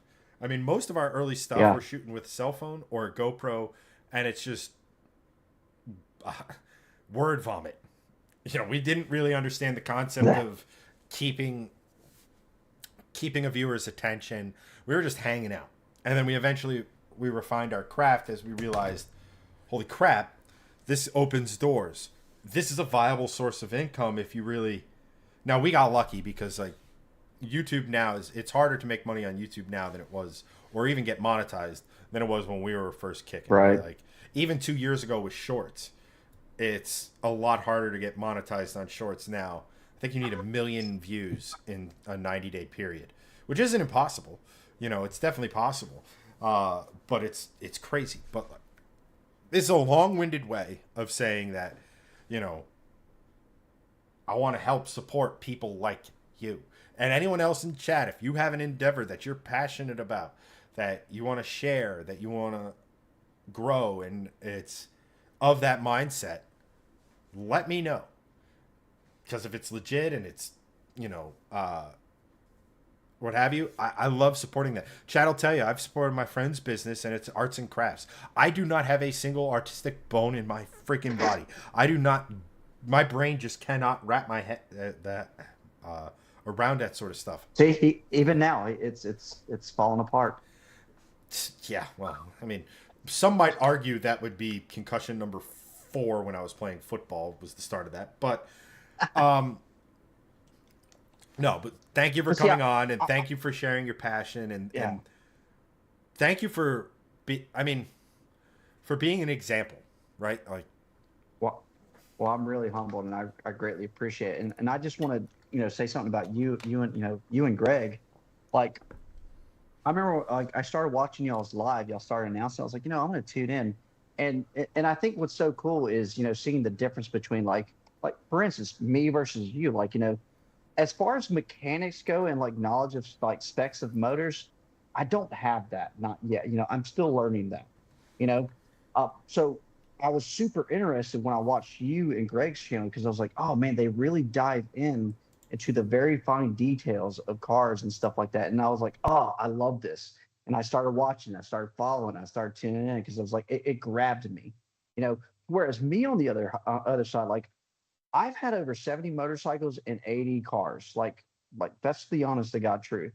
And but I could go drive down the road and look at a car and I could tell you exactly what it's worth, you know, or a rough estimate without knowing like the miles or the condition of it. I could look at it and be like, oh, that's worth this, that's worth that. And it's one of those where I can just, and that's when my buddy was like, how are you able to take a car and get it cheap and then make money? I was like, well, there's always a deal out there. There's always a deal out there. And that's what I would do. And so that's my knowledge that I feel like I'm thankful for because and all I do is I just spend time on Marketplace or I go on YouTube. And so if you're a person that just wants to understand that stuff, YouTube, I mean, the not that all this information is out there. So, and that's I'm going back to, where the difference between me, my type of personality versus someone like, you guys, how y'all are so refined and detailed when it comes to the specs of a vehicle. And I'm trying to get to that point, because, now certain cars I definitely know more about than most just because I'm so passionate about it. Like you talk about your Mustang, I'm like, I said, but I comprehended enough. But then whenever I start to understand it, I'm like, oh, I really enjoy this. And that's why I watch Shifting Lanes so much because I was like, they dive so deep into this stuff to where I'm like, okay, I'm learning so much. This is great. Where if someone's going to like someone like my channel, they're gonna more understand more of like value of like what they can buy, for a budget friendly. Because I'm one of I didn't come from a lot of money, never did. And I told myself, I have a large family. I have 4 kids, so it's a lot of mouths to feed. And so flipping cars is fun. So I made it fun, but I also made it to where it makes me money, so where I can take care of my family on the side just because. But at the same time, I also share me purchasing cars and motorcycles and trucks and flipping all this stuff with my family to where my wife is all about it. She when her and I first met, she knew nothing about cars. And then she decided she wanted a cool car, so she got a Mazda 3 hatch that had a 2.5 Ford Escape motor in it. It had swapped on it. My buddy had did the motor swap on it. That was one of the coolest cars we had. I wrapped it and everything. She added her little design. She learned manual, and now she's big into the car scene. And now my kids, like my daughter, my oldest daughter, that is, she is all about these videos. Like last night we were fooling around and she goes, Daddy, I want to record a video with you. I was like, all right, well, what car do you want to talk about? She goes, the Hennessy Venom. I was like, what? Okay. I said, I was like, how do you know that car? She goes, because it's the fastest car in the world. I said, okay. I said, what's the other car that you'd want to talk about? She goes, Corvettes. She goes, Goofy Papa, which is my dad. We call him Goofy Papa. He has a Z06 Corvette, and it's a C6, and it had 1,000 horsepower, and he dialed it down to 800. And I remember taking her for a ride in it, and like I got a video still, just punching it and flooring it, and her face just it was great. But and so it's one of those where I take all this knowledge that I learned from cars and I'm trying to pass it on to my kids to where they're wrenching and they're turning. Because my oldest, she's all about cars, and so is my son, and our youngest, he'll be a professional race car driver. I'm aiming for that. Well, I mean, you can but keep on flipping because and that's my car side, yeah. Versus like something like you and Greg. I love listening. That's why I love tuning in y'all's channels, because y'all will talk about a car and dive into the specifics about it, and that's something that that's why I tune into Shifting Lanes and I watch it all the time. Thanks, man. I appreciate that, and it's really awesome that it's a family affair, man. Like that's super super cool, and it's not only the cars, but cars are pardon the bad pun, but the car side of it is a vehicle into, well, daddy built all of this, business wise or what have you. You didn't go to school to flip cars, right? Like there's no like No. car flipper, getting your bachelor's in car flipping or what have you, right? Like it's trial and error, it's learning from your mistakes, it's hard work and stuff like that. Like all of that stuff's almost, I shouldn't say almost, that is more important than the car. Like and it's, I guess this is a pretty good segue before we kind of dive too deep down the rabbit hole. But flipping cars, and you had mentioned it to me, and I just want to make sure I understood it correctly, because the way my brain operates sometimes is like someone will tell me an idea, and I'll be like, oh, cool. Mm-hmm. And then my interpretation of that idea becomes what they're doing, regardless of what the remainder of the conversation, like my brain just sticks, and it's like that. But from my understanding is you started with a cheap car, and you're trying to basically trade up into, I'm guessing, like a dream vehicle of yours.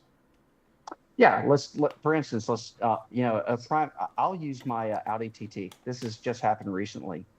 I took and so for you guys that are watching that are going to watch, you can take a $4,000, $5,000 car and turn that into $100,000 car. Now, how do we do that? Realistically, how do we do that?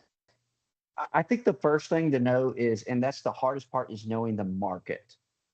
And the market is always up and down. It's always up and down. So it's constantly watching it. So I stay on Facebook Marketplace religiously. Like, I just follow it.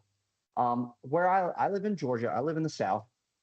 And so because of that, I'm super close to Florida. For some reason, and there's a lot of good reasons, but everything's cheaper in Florida, especially when it comes to vehicles. Vehicles are dirt cheap in Florida. So a lot of times I would go down there and I would buy them and bring them up here and then resell them up here, just because it's the market in Georgia is a lot higher, especially when it comes to trucks. I've flipped a lot of trucks. I'm a big fan of trucks. But the same with cars, though. You can go down in South Florida and you'd be surprised at what you could find. That's just my area. I just know this Southeast market area, so like Louisiana, Alabama, Florida, South Carolina, North Carolina, and Tennessee. Those are my neighboring states. I can't tell you how many times I've flown or driven to go get a vehicle, trade or sell or buy, just to bring it back home to here, because for some reason Georgia just has a really high market value. So I'm going to go ahead and say that. So it's different for where you live, I'm sure.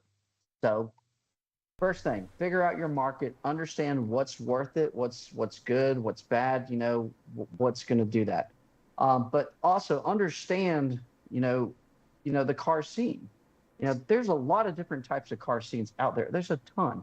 You got from classics to modern to JDM to German. I mean, it's a ton. It's kind of knowing the niche. You know what? And so find something that you're passionate about, and stick with that. So let's say you're passionate about, I'm going to go with, Volkswagens and Audis, for instance. I'm passionate about the Audi TT. That was one of my favorite cars. I loved it. I was like, oh, this is great. And so what I did was I was like, okay, when people see Audi, what do they think? They think luxury. They think expensive, but not necessarily. That's not true. If you look at an Audi TT, Mark 1, Mark 2s, you can get those under $10,000 all day. And so there's somebody always out there that's ready to get rid of something fast. So I take my Facebook Marketplace and I'll take that search bar and I'll turn it all the way up to 250 miles. And I'll type in Audi TT, Honda S2000, whatever, whatever car that you're looking for. Now, when you're looking for stuff, stay away from rebuilt titles. If you're selling stuff, just stay away from rebuilt titles. It cuts the value in half dramatically. Now, if you're looking to buy a good car that you want to keep, a rebuilt title might not be so bad, just depending on why it has that rebuilt title.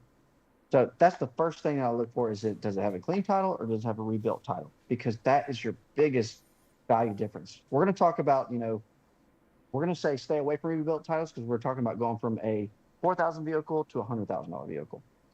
So We have, let's say we pick up a Mark One Audi TT. All right, I go to Tampa, Florida, and I find one for $2,500. Okay, so I'm gonna go pick that thing up. I'm gonna double. I'm gonna now. One of the things you want to do is look up the issues, common issues that are with that vehicle. You know, make sure you have an OBD scanner. If you have someone that's really knowledgeable in that area, bring them with you if you can. Let's say it's local, like 30-minute drive or so. Look up those issues first. Look up, and there's no reason that you can't do that because there's YouTube videos out there, there's forums out there, there's a plethora of information. So there's no excuse for you not to know, if you're being screwed over or not. So, and I always tell people, the biggest thing is be safe. Okay, be safe. I can't say that. I'm not gonna lie. There's been some sketchy times where I was like, okay, this person's trying to rob me. Luckily I had a person on standby that was watching that they knew they couldn't take advantage of me.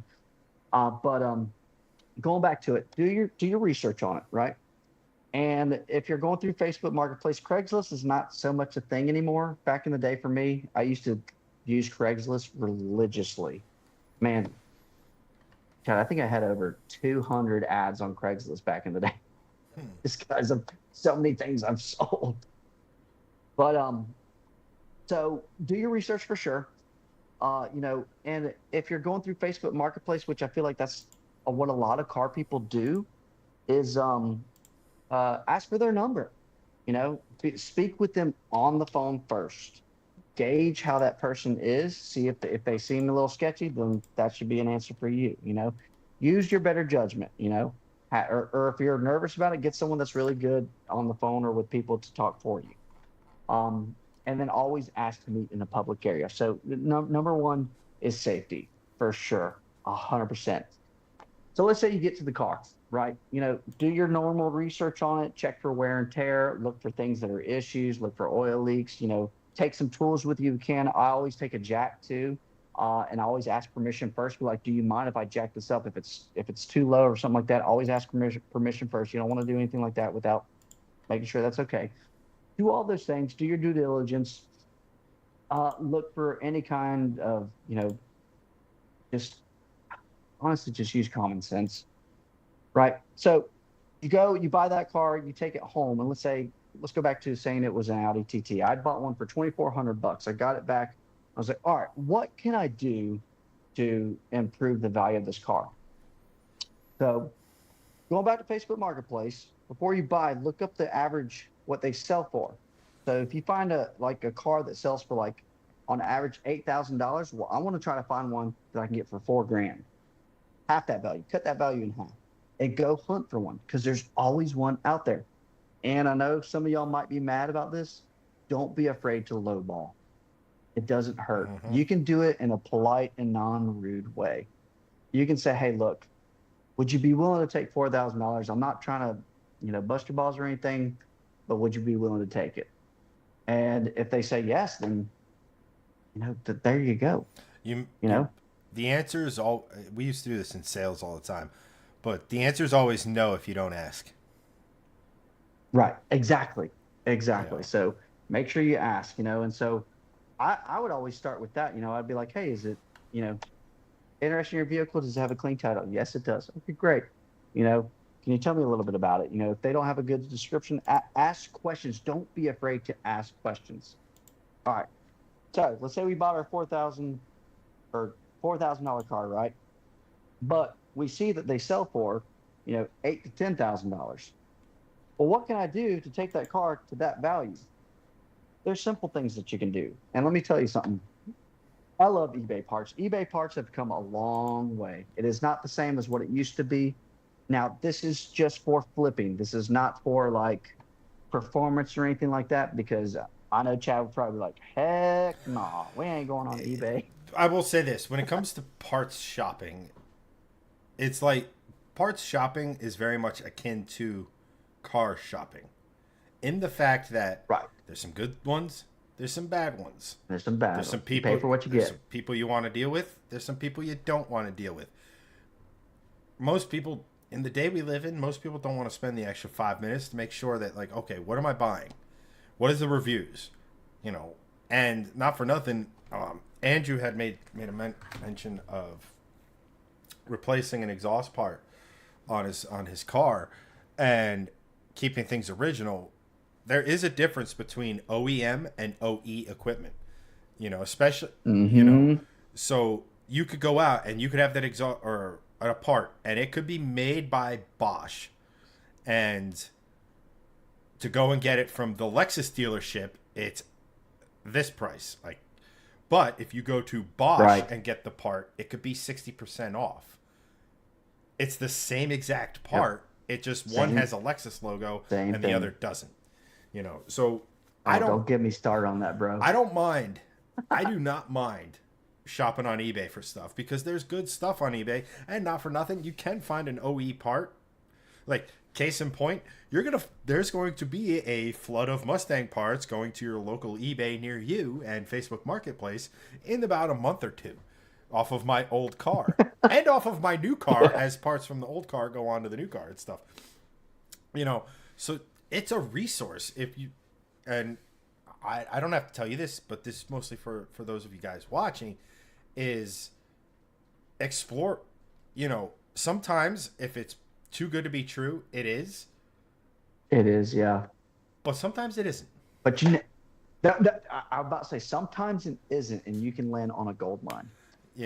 And I mean, it's one of those things where, look, to be successful in anything, at the end of the day, flipping cars, whether you're doing it to finance, say, a project, or you're doing it as a source of actual income to use in your life or whatever and stuff, it is a business, and you have to operate like a business. You cannot, let me put it to you this way, right? If I was to go out and get a Mustang like mine and turn around and flip it, would I do would I be looking at the same parts that I put on my car? Probably not. Because everything on my car was recommended by the guy building it, and it just so happens that stuff is top performance parts. Stuff that when it came time for the transmission, right? We could have done this, and this, and the transmission probably would have lived, or we could have rebuilt the whole thing, and it definitely would have lived. Well, I'm putting that on my car. If it's a car I'm going to sell, just to circle back, and we'll get back to what you're saying. I don't mean to hijack it too much, but the MT82s is the way they shift. So the shifting mechanism itself is 80% of the problem. And it's because the shifting mechanism, the shifter and everything is mounted to the transmission tunnel. And so the car might be on, you floor it in a car, the chassis flexes, but the transmission might not, or the transmission might flex. Right. So they're not in line. So getting it into, say, third gear or something might prove something of a challenge. So a remote shifter kit will go a long ways towards fixing one of the Achilles heels of that car. And you're done. And that's like a couple $100 versus $4,500 for a fully built transmission. Yeah. Right. Yeah. So going back to the parts. So yes, there is a big difference. If you're just looking to simply flip cars, then, you want to get good parts, because I'm one of those that I try to be as honest and trustworthy as possible, and I never want to sell a bad egg or anything like that. I want to be, because I'm the type, if I sell something, there's issues, I'm like, all right, well, call me back or call me and let's see what's going on. I'm not just going to block you and erase you or anything, because my reputation is everything to me. And that's just the type of person I am, because I got a family to lead, and I'm trying to lead by example. I want them to be the same way, But, so back to flipping cars, using, so I go on eBay, and I'll go, and I'll get some, for instance, that Audi TT, I bought coilovers, I bought aftermarket headlights, I would do tail lights, I would do a lot of cosmetic stuff. If there was mechanical issues, then yeah, of course I would do that as well too. And I would try to find the best parts to use for it, but at a great price. Because at the end of the day, I'm trying to trade up or make money. So, and that's also what you want to do. So let's say that you got done taking this Audi TT and you had $4,000 in it, and now you're like, okay, now I feel like it's worth $8,000 to $10,000. So I list it then, and I make sure I take great photos inside and out, and then on top of that, I'm gonna put it at the most highest price because you know what? Just like me, someone's gonna be like, "Hey, what's the lowest you'll take?" And everybody hates that. I mean, come on, who doesn't hate that? What's the I lowest mean, you take? I hate that guy. I don't know if it's because of my background. Like most of my professional life is in some variation of sales, whether it be direct to consumer or direct to the buyer or marketing or Right, something like that. So like I have no problem with that because I've been basically haggling since I was 18 years old. You know, like right. it's hysterical. And I bought the first Mustang. They had it listed, I think, at like 32 or what have you. And I was like, "Will you take 22?" And they're like, "Are you serious?" And I'm like, "Well, I see a lot of these cars. Does And it hurt? I see a lot of the, you know." And I always explain myself. I'm like, "Look, I'm not trying to lowball you. I mean, we all know what I'm doing here. Everybody who walks through that door wants to think I got the best price. And the definition of a compromise Right, is an agreement that both parties don't like 100%." Right? So if I'm right, selling you a car and you buy it for a little more than you wanted to, and I sell it for a little less than I wanted to, well, we made the transaction, but neither of us are really thrilled with it, right? Now, right. but And like you, like I have a sales background as well. I used to be a finance manager for a motorcycle company. So there's an aggressive style and there's also a soft style. It just depends, and it's one of those where if I'm doing the buying, I'm gonna be a little bit more aggressive just because I want that deal and I want them to know, hey, I got cash. Like so, and cash talks. You put money in front of somebody, they're you're gonna more likely get what you want versus having to haggle unless they're absolutely adamant on not selling it. yeah, I mean, yeah, I mean, well, when you it, especially cash, especially when we're talking tens of thousands of dollars in some cases, like having that in Right. front of some is hugely tempting, It's and huge, not for dude. nothing. And you don't need to comment on this or what have you. But guess what? Cash deals. Hey, I bought this car for this. May not have been the cash I actually gave, but I bought the car for like people. Whether or not, let's just say you're honest and you say, "Hey, I bought the car for 10 grand," but the seller say he sold it for 5 and he's only paying taxes on 5, right? Like, is it shady and is it part of this car sale business? Yes, but what I'm saying Yes. is that if you get someone who is of that mindset, having cash in front of them, it's like, okay, I'm going to lose a couple grand on this, but if I'm smart, But it's right there. it's right there, and if this guy selling is smart or not smart, but like a little, like we said, a little shady and going through the little things, well, okay, I'm not getting the 2K up front, but I can save the 2K on the back end. Like cash is king. Right. If you have money right now, Yes. or like, so a lot of, I found this out. A cashier's check from my credit union or my bank or whatever is as good as cash. Oh yeah, dude. I was about to say cashier's checks are my favorite because it's It's an guaranteed, it's insured solid fund. check. It's better than cash because cash can be counterfeited. But a cashier's check with a bank, I can call them up, give them that account number on the back, they'll confirm it right out the gate. Yes, cashier's check is. You know, I think it's better than cash, me personally. I mean, But well, 100%, especially when we're talking about, let's face it, if you're walking around with $30,000, $40,000 in cash on you, that's risky. that's one, It's risky. very risky. Two, you're a target. Three, it's one of those things like if I'm having someone buy a car and they're walking around with that sum of money in cash, I'm gonna knock you out.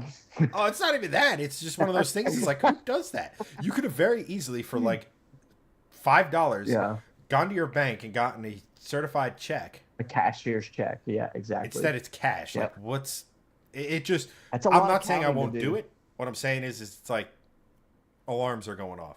But Hmm. I mean, the flipping of cars, it's like, look, I have every confidence that with the right, even sort of mindset and or training or what have you, we all who are passionate about cars, like, in, I don't mean to say it's easy because it's not, because we're talking about, No. we're not talking about a couple $100 here and there, right? We're talking thousands of dollars, right? Like, and that's a risk. Every time you go out and you buy that $4,000 car that could be worth eight, you're looking at it as like a check for $8,000, but there's always that risk, and what have you. Yes. And it's more of a commentary on our viewers and the people who watch our stuff and everything like that with that passion. It's something you guys can do. You know, I'm not going to sit here and say that you're going to become rich, just like I'm not going to sit here and blow smoke up Keith's ass saying, look, in 2 years, man, you'll be making $5,000 a month on your YouTube channel. You might. You also might be making like $17. Like, it took Shifting Lanes a while. And we are multifaceted. So we are not just YouTube. We are not just Facebook. We're Instagram. We're TikTok. Anywhere we can get our hands on it, right? Like, you know. But it's one of those things where, again, I want to reinforce that entrepreneurial spirit that line of thinking of, like, we have a generation of people, my generation really, who about 5 or 6 years ago came out of pretty heavy student debt, right? And college, go to college, get a degree. You have to go to college. You have to go to college.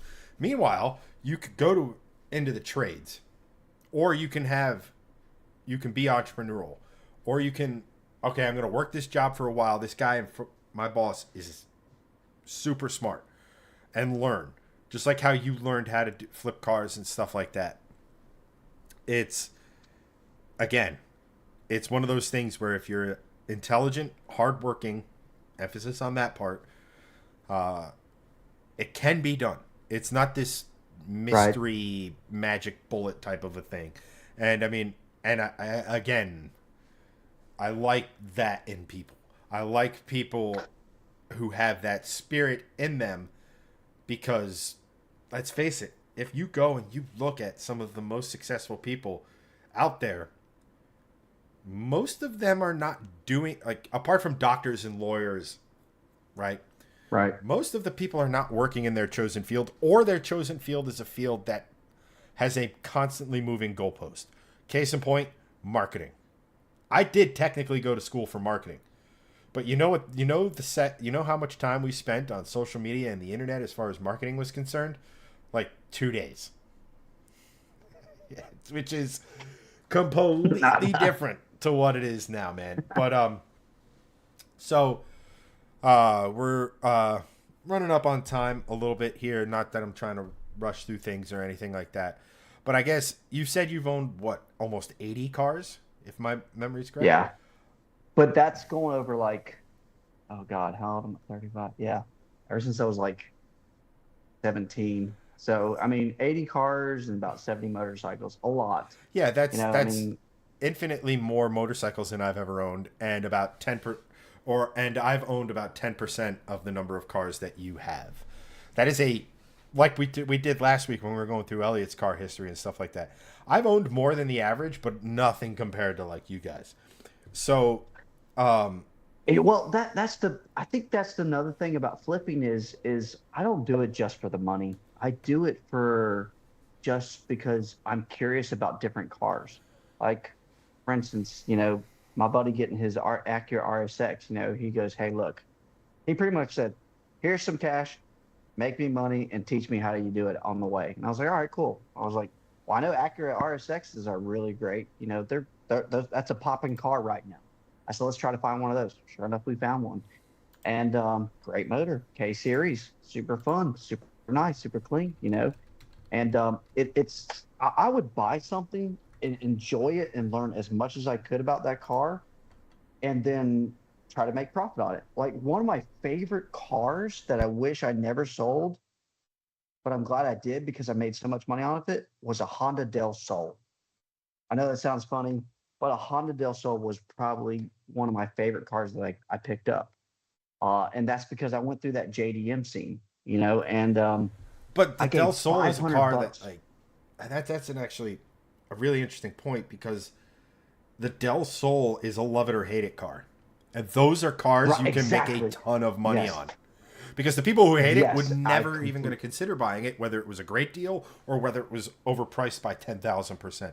Those people don't give a shit, so they don't matter. But the people who love them, love them. They love them. And dude, and I was one of those. Like, I got it. I paid $500 for it.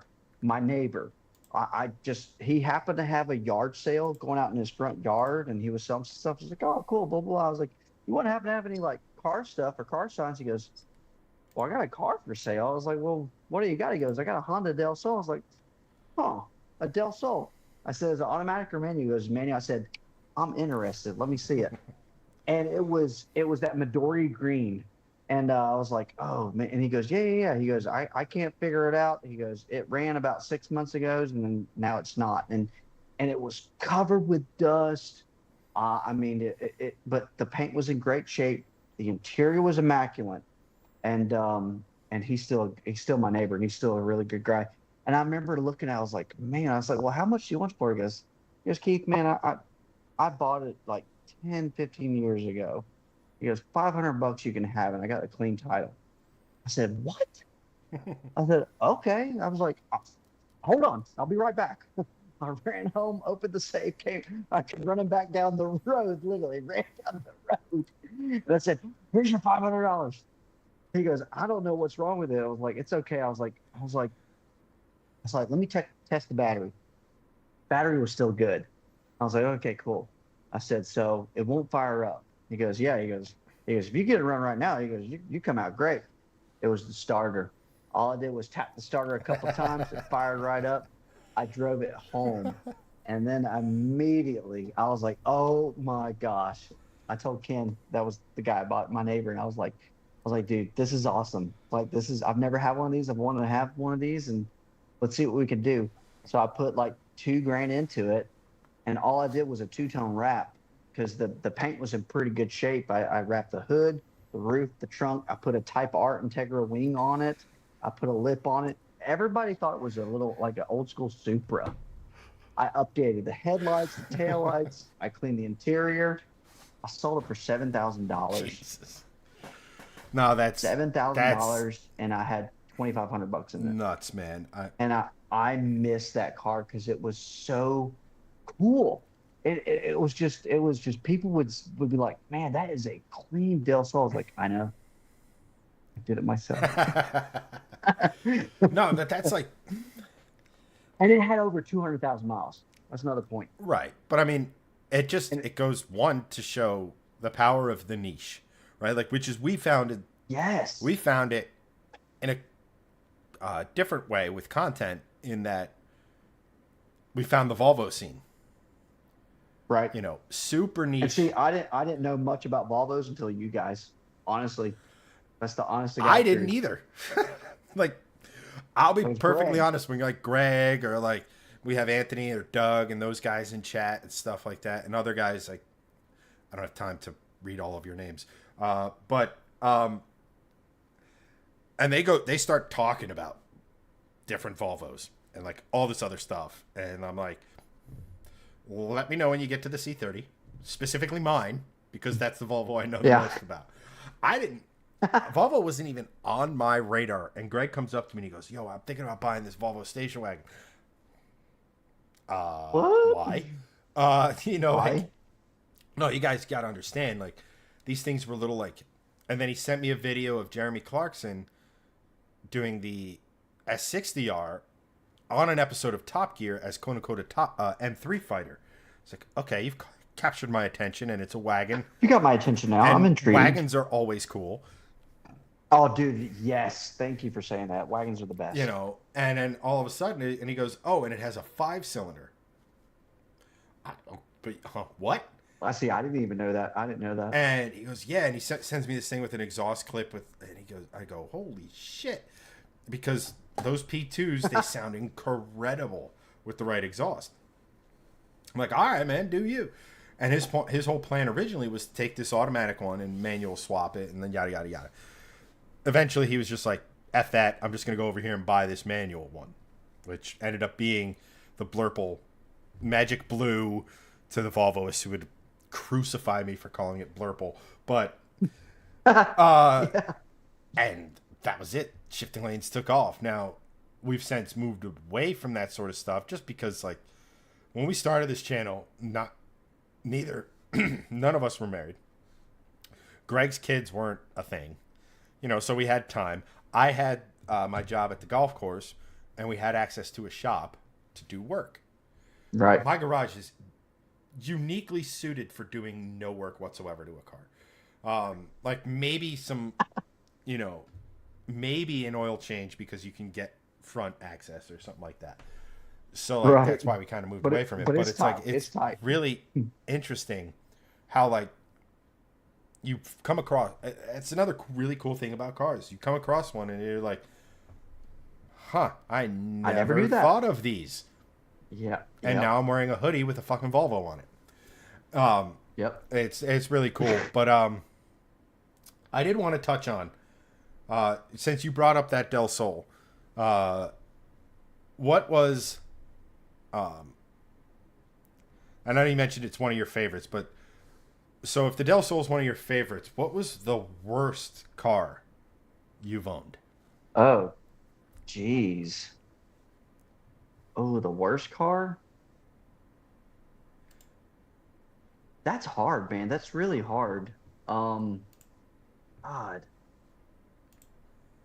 Because the thing is, I all the cars that I would seek after were things that now, and I'll say this much, like I've had a lot of cars and I've only been burned one time, and that was on a Volkswagen, and it was a Mark V GTI, and I didn't have intentions of flipping it. I bought it cheap, like for like $2,800, which was dirt cheap. I was like, heck yeah, it had a lot of miles. Dude, I blew that motor up so bad. I thought those 2 liters were supposed to be bulletproof, man. Not when they got 300,000 miles on it. It was toast. One of the worst cars that hey, that's a great question. Ugh. Or maybe a car that didn't live up to expectation, or because like I said, our viewers, they know full and well what my least favorite car that I've ever owned is, and that was the M3. Just because it was such a fucking really when that thing worked, nothing I've owned drives like it. Your connection to the front end of that car, while also feeling like you're sitting on the rear axle, so your connection with the rear tires just wasn't there. No, it's the exact opposite. It is unlike anything I have ever driven. Even modern cars, even modern M cars, that chassis is so good and so communicative and so well balanced that it's really easy to drive in a fun fashion. The problem I was want an M2 so bad. Oof. Those things are so cool, man. I've had yes, they're so sick, dude. And BMW did some sick ass colors with them too. Like they're because, in my opinion, that's the one car in their fleet that still has that original M ethos to it, in a sense. Everything now is turbocharged, and like, how do we cram the most horsepower into a car? Right.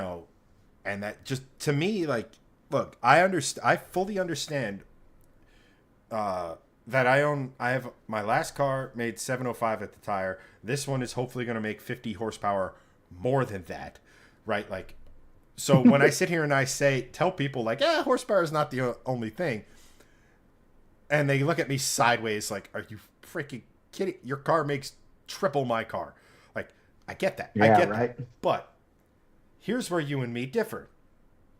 You have owned 80 cars in your life. I have probably driven close to 200. Like, just in the days when we were reviewing cars, in the days when we would go up to this thing called test days, and we'd have but that was so much fun. 30 cars. Just go have a good time. Just bring it back in 30 minutes. And some of them you could take on the track, which is fucking awesome. That sounds awesome. So you get time in a car in a day-to-day situation, and you get time in a car on the track in a performance type situation. So like that, and like the M3, like I forget what generation M3 it was. Like the first of the turbo, I forget. We're gonna waste a lot of time if it's F80 or something weird, because E36 was followed by E46, which was followed by E90. Okay. But it doesn't have that same feel to it. And like, now don't get me wrong, like the S54 I think is a little raspy for my taste, but that engine, the way it delivered power, the way it encouraged you to get it up to 7,500 RPM and stuff, and that connection to the chassis was so good. I've been kind of chasing that. Believe it or not, the Mustang comes Comes really close. As far as letting you know where it is in space and what the tires are doing. Right. But that's the only reason I would ever buy another one of those, again, is for the chassis. I'd put some sort of different motor in. I don't even know what it would be yet. It could be a Turbo K motor for all I care. I don't know. But that chassis is... They nailed it.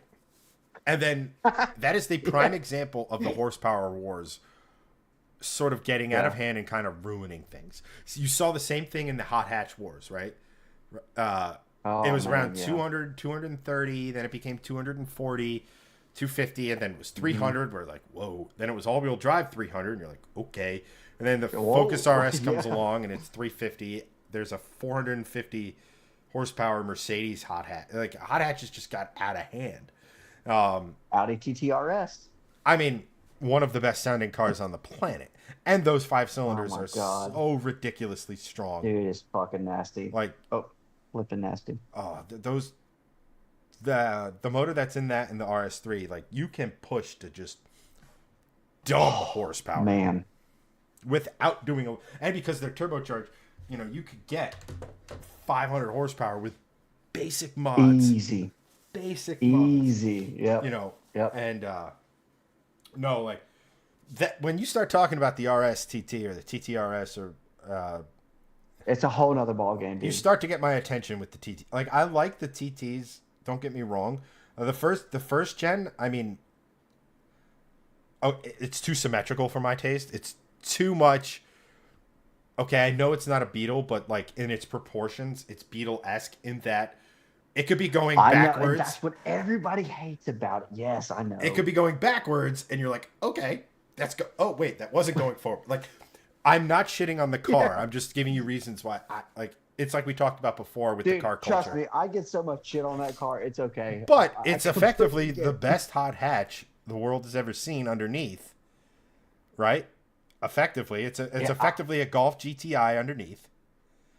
Yes, exactly. It's the exact same platform. It's a glorified Golf GTI. So we know what those can do potentially. Like, I don't have to tell you that, more for chat's benefit, but they're just phenomenal. Like, they're great cars. I mean, as someone who's owned a BMW and a Volvo, it's going to sound weird. I was never really a Euro guy. There was always cars that I was like, oh, that's kind of cool. And Greg's Aston Martin. Yeah.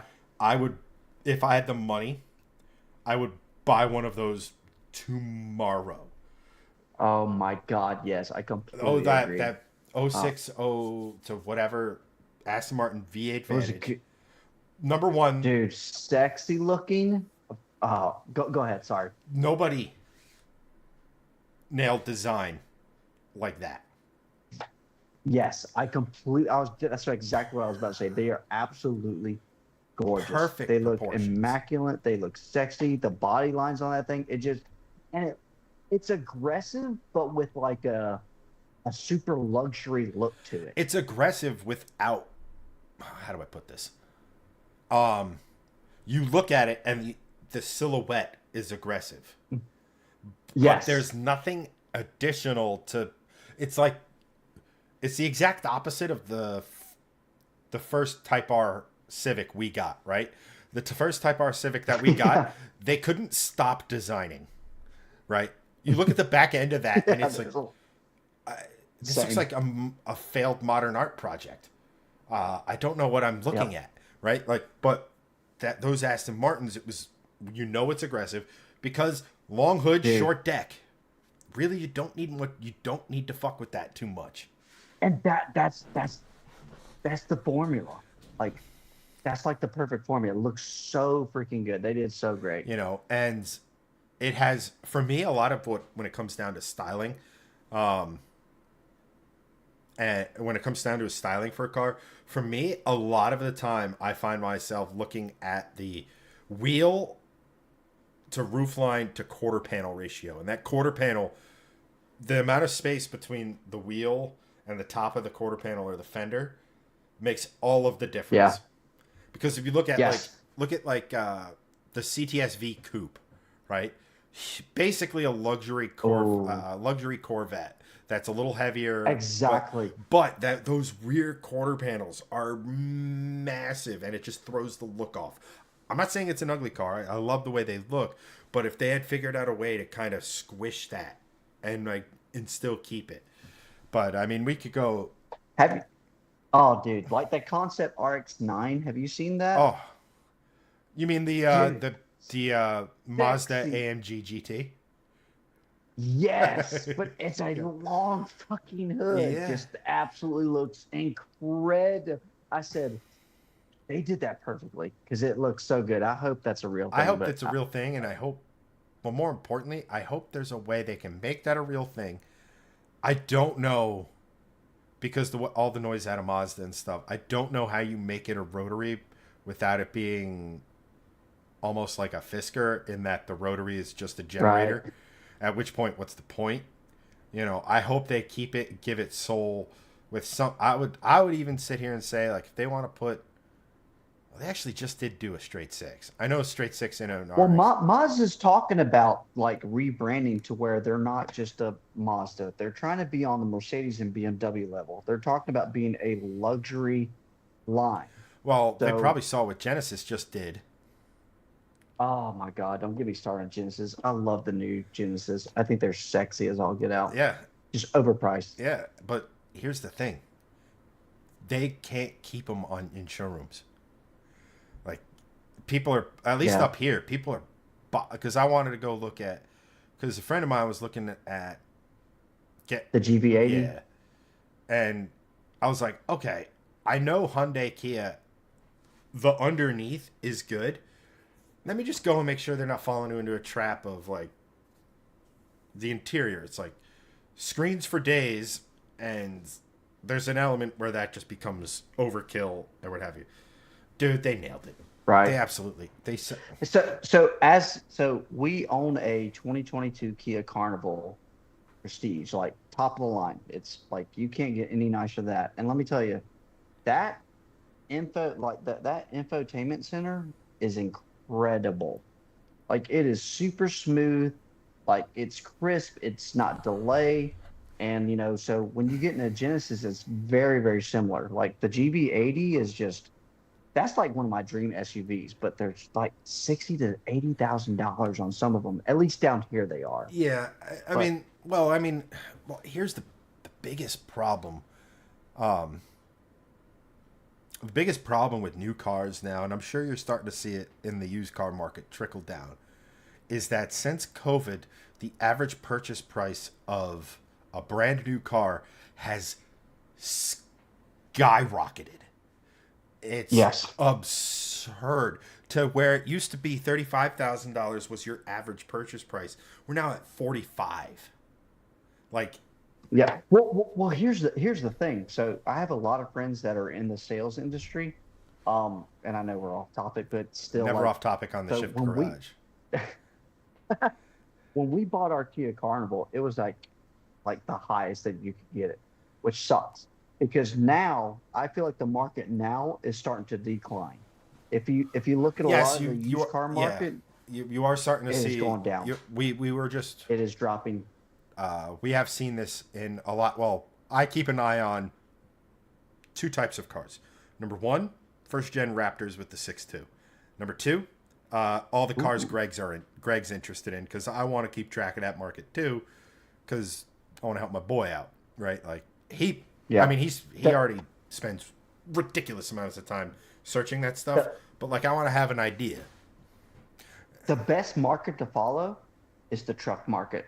The truck market determines everything, though. I mean, I could see that. That's just yep. And so right now, like I'm starting to notice, you could get a 4-door Crew Cab Silverado 1500 for around $25,000. Like if it's a 2019 to like 2022, you can find them between like $35,000 at the most, which is good because it's starting to come down, so it makes it more affordable. So Yeah. pay attention to the Oh, truck the market. truck market It in determines America everything. moves the needle because more of Yep. them are sold than any other type of vehicle. Yep. Exactly. So, no, I mean it's look, I didn't want to buy a new car this year. I had to. Yeah, no, or a new to me car this year. Wait, what'd you buy? I bought the black Mustang. I had Oh, did you? Yeah, so I had the silver Mustang, which is the only Mustang on any of our channels, right? The one that got Uh-huh. built. And in April, the battery decided to overheat and catch fire. Ooh. Oh, that's right. I do remember you telling me about that. So, Jesus. so yeah, like I was getting ready for that car to carbon fiber roof, suspension, wrap. Like those were my. All right, here's what I'm gonna budget because I have the roof and Right. I had everything budgeted out. And now that budget is now going to be eaten by, even though I'm selling parts and stuff like that. Like, we don't have enough time to go into all that shit. But I assume I'm not going to sell any parts. That way, any money I make is gravy, right? Like the second you start, Right. second you know, you never count your money when you're sitting at the table, kind of a thing, right? So Right. now the budget I had is being eaten up by putting all of the go fast bits on the old car onto the new car. So while fun and content, not stuff I wanted to make. Right. Yeah. But it is what it is, man. But yeah, we're definitely gonna have to have you on again because this 2 hours just kind of flew by. But It doesn't even feel like 2 hours, bro. it doesn't. This went by quicker than some of my 2 hour streams with Greg. So take that for what you for what you will. But again, You let me know when, brother. I'm here. absolutely, man, and we do appreciate you. Thank you so much. Like I said, it's been great, and you can tell you're a natural at it because the conversation's been really good.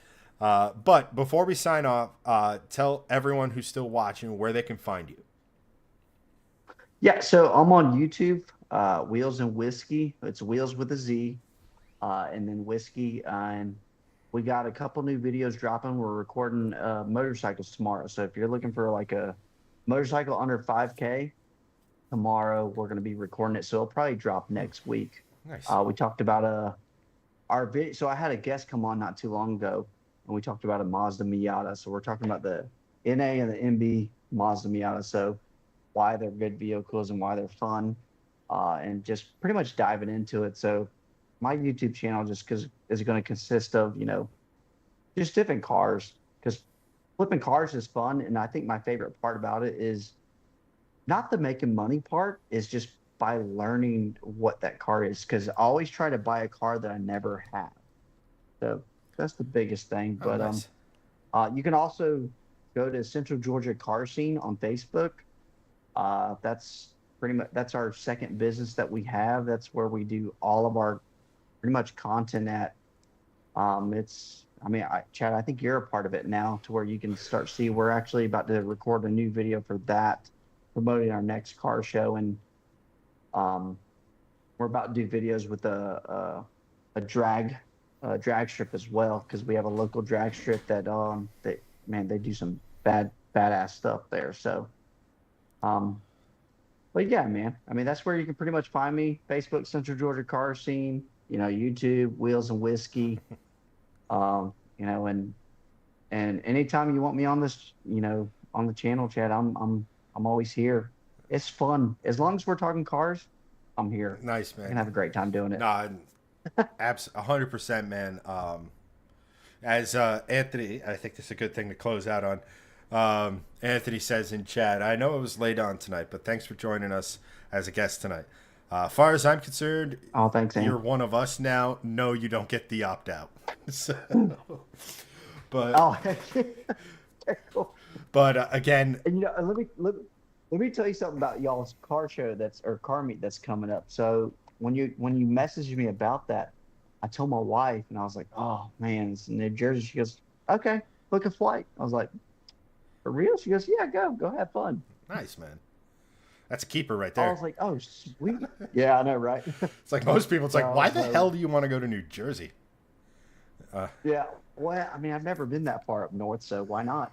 So Yeah, it's now it's just getting a it's place to find a stay and getting a rental that can handle the drag strip. there you go.